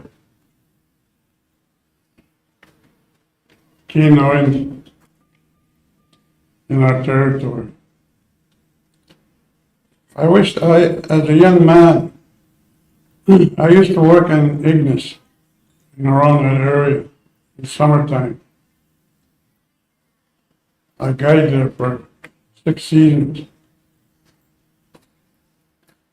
And during that time, we flew all the lakes taking our parties, Americans, flying to small lakes, big lakes, down to upper, down to Turtle River, all those areas, Nora Lake, Island Lake. And when I heard about this 5 years ago, because I was there, Turtle River flows towards Green River. And Wauzhushk Lake flows to right smack in the community. One. And Rainy Lake filters into Onigum, falls. And the lake itself filters into Winnipeg River and down into Mississippi River. I can imagine at that time possibilities of things happening. I didn't quite understand. But when I went home, I talked to my dad about that. He was still fully aware of his capacities. And you talk about things that happened in his time, and his grandfather's time. But I won't go into it. It's dangerous. I think the Chinese have proven to us as Ojibway people in Treaty 3, at least in my community, in Wauzhushk Bay.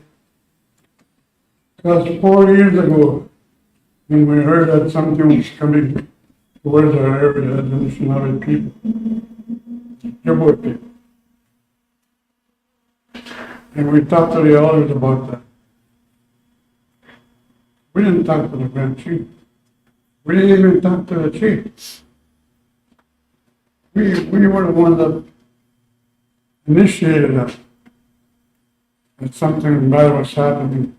That something bad being introduced here in our territory. Sure enough, COVID, right? We were given instructions, the Anishinaabe people, how to combat that. There's four of us that went to a peace camp. We were asking questions, how we can defend ourselves as a nation of PD3. It encompasses 55,000 square miles.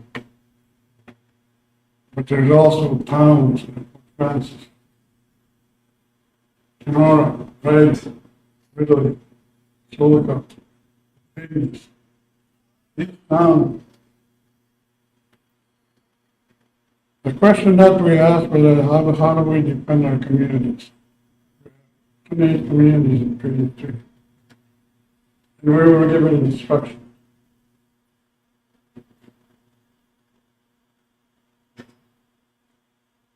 The instruction that we were given was that we had to continuously talk to the creation, talk to the gifts that we were given us from time immemorial, and appreciate it. We did that. But we were also given instructions how to protect our communities by way of certain flag steps that we have to fly in 4 directions in each community. Certain wood. But also we ask questions. What about the people that live in Kenora, the Anishinaabe people that live in Right. We were told we do the same thing. So the Great Spirit has spoken to us. That we were going to be protected by the code. But we have to follow whatever knowledge or protection that we have, we get from it in the science. But we also ask where this all is coming from. And we were given the answer.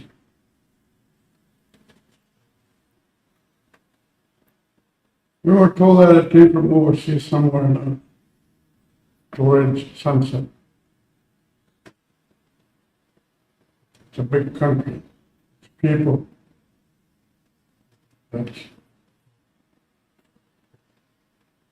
They developed something, but they got away from it. And all this was done as the Great Spirit was speaking to us, and people. We understood what the Great Spirit was telling us. Before the scientists in Canada, they must have known that a big city in China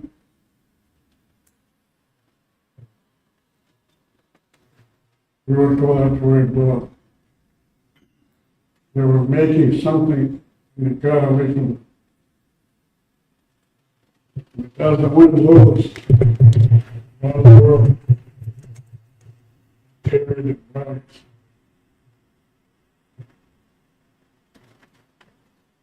The funny story is, as a young man, in my teens and I played hockey. Played hockey here in Kenora. My brother here in Claremont. We had a good team from Wauzhushk. We played at Kenora. Different teams. Twice a week. And we got good standards. Playing hockey against them. About 4 years ago, it was finally people through media heard about this virus that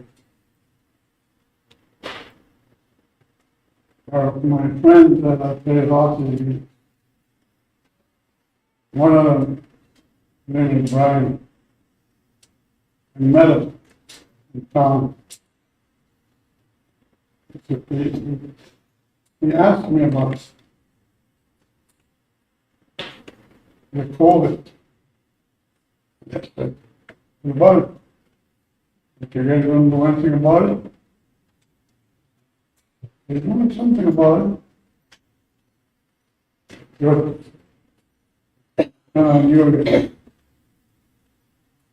You notice that we were monitoring the town for Francis, Bradley, Kenora, and East. The virus barely reached us here in Phoenix. A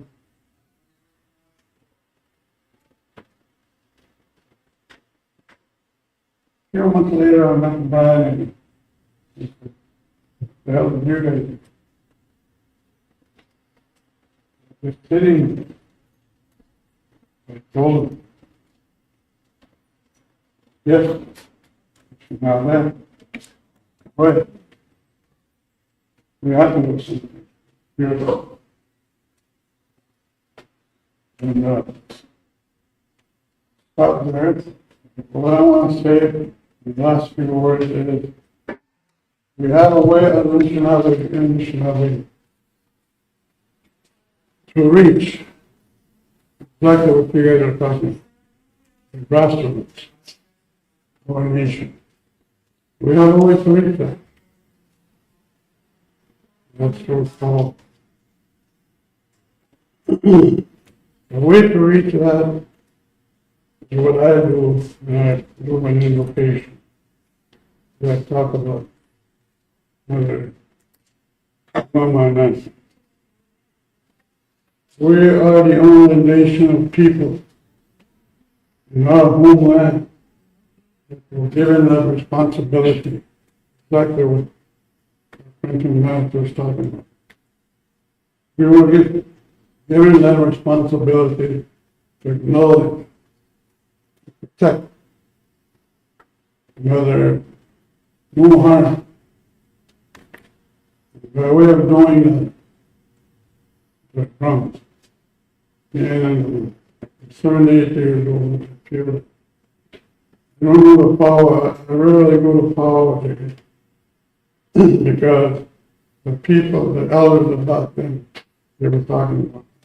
Today, the elders of today, they don't mention anything about how we can protect our Mother Earth. We can't harm.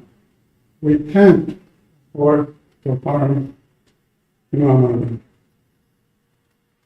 And the women have a great responsibility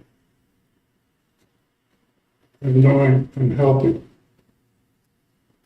So I want to say, missionary, I guess I'm not exposing. One communities. I guess I'm not missionary. Can make invocation that go. Petition the motto. Mano found on the meat. Found Jimmy Boy. Say no nuclear waste. Dangerous. And the Shinavim one, the Ekatoid. And Shumsanan. Opumisanan. And the Shinavim, our mother, give us another protect us. There's more to it than what I said. We have a novel to do. I'm sorry about that. They go, touch it to see me. You were not going again. And that was exactly what parents was talking about. I was a victim of that political syndrome, being chief for Indian prayers. When another what was not on me and said, enough is enough there. No, go the other way. It's not a mission of every. Then I died with that permission. And that's when I took my britches off and politics on my britches, put them away, and went on a mercy trip on the missionary traveling magazine. So thanks for your discipline. I had my time with politics. Today I'm 78 years old and still I'm enjoying helping ceremonies, doing my own ceremonies, talking about history. And I know a lot about history about my area because my grandfather, parents' grandfather, Baptist Burn, great-great-grandfather, from that family, my family, and our family, white family, great-great-great-grandfather. They were the warriors. The very last tribal conflict that we had. And it happened in my hometown. So that before anything was said, he me up there. Missionary. You're working out the way. There, my guy, there were 500 strong warriors. dense, 200 strong soil there. And that's where the treaty, miigwetch together. There, you know, you get there, I mean,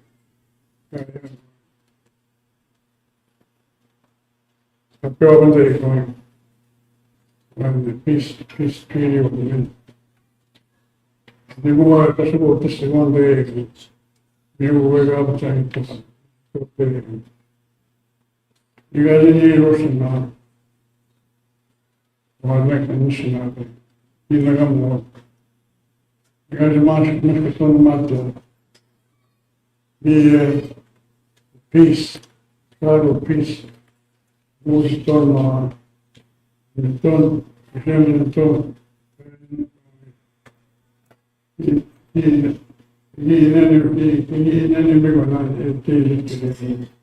we come in law, have a concept of us. You don't need to go. You get tomorrow, we will show you. To use it. Any John enemy. Matay up in Matay. Very pretty. So, I leave that with you. And hopefully that day we will organize ourselves fighting this pollution, polluted I know it's dangerous, I know it's miigwetch.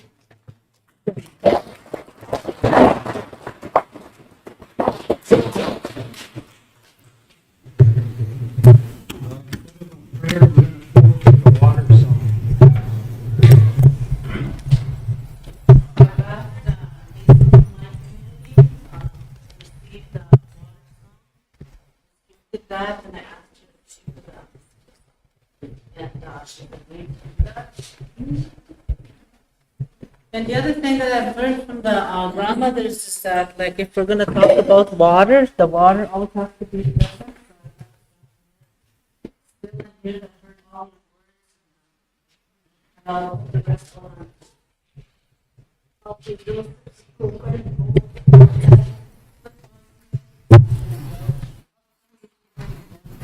Well, Onigum one, green fish, the second, being a woman, the end, the bed, Onigum one.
very much.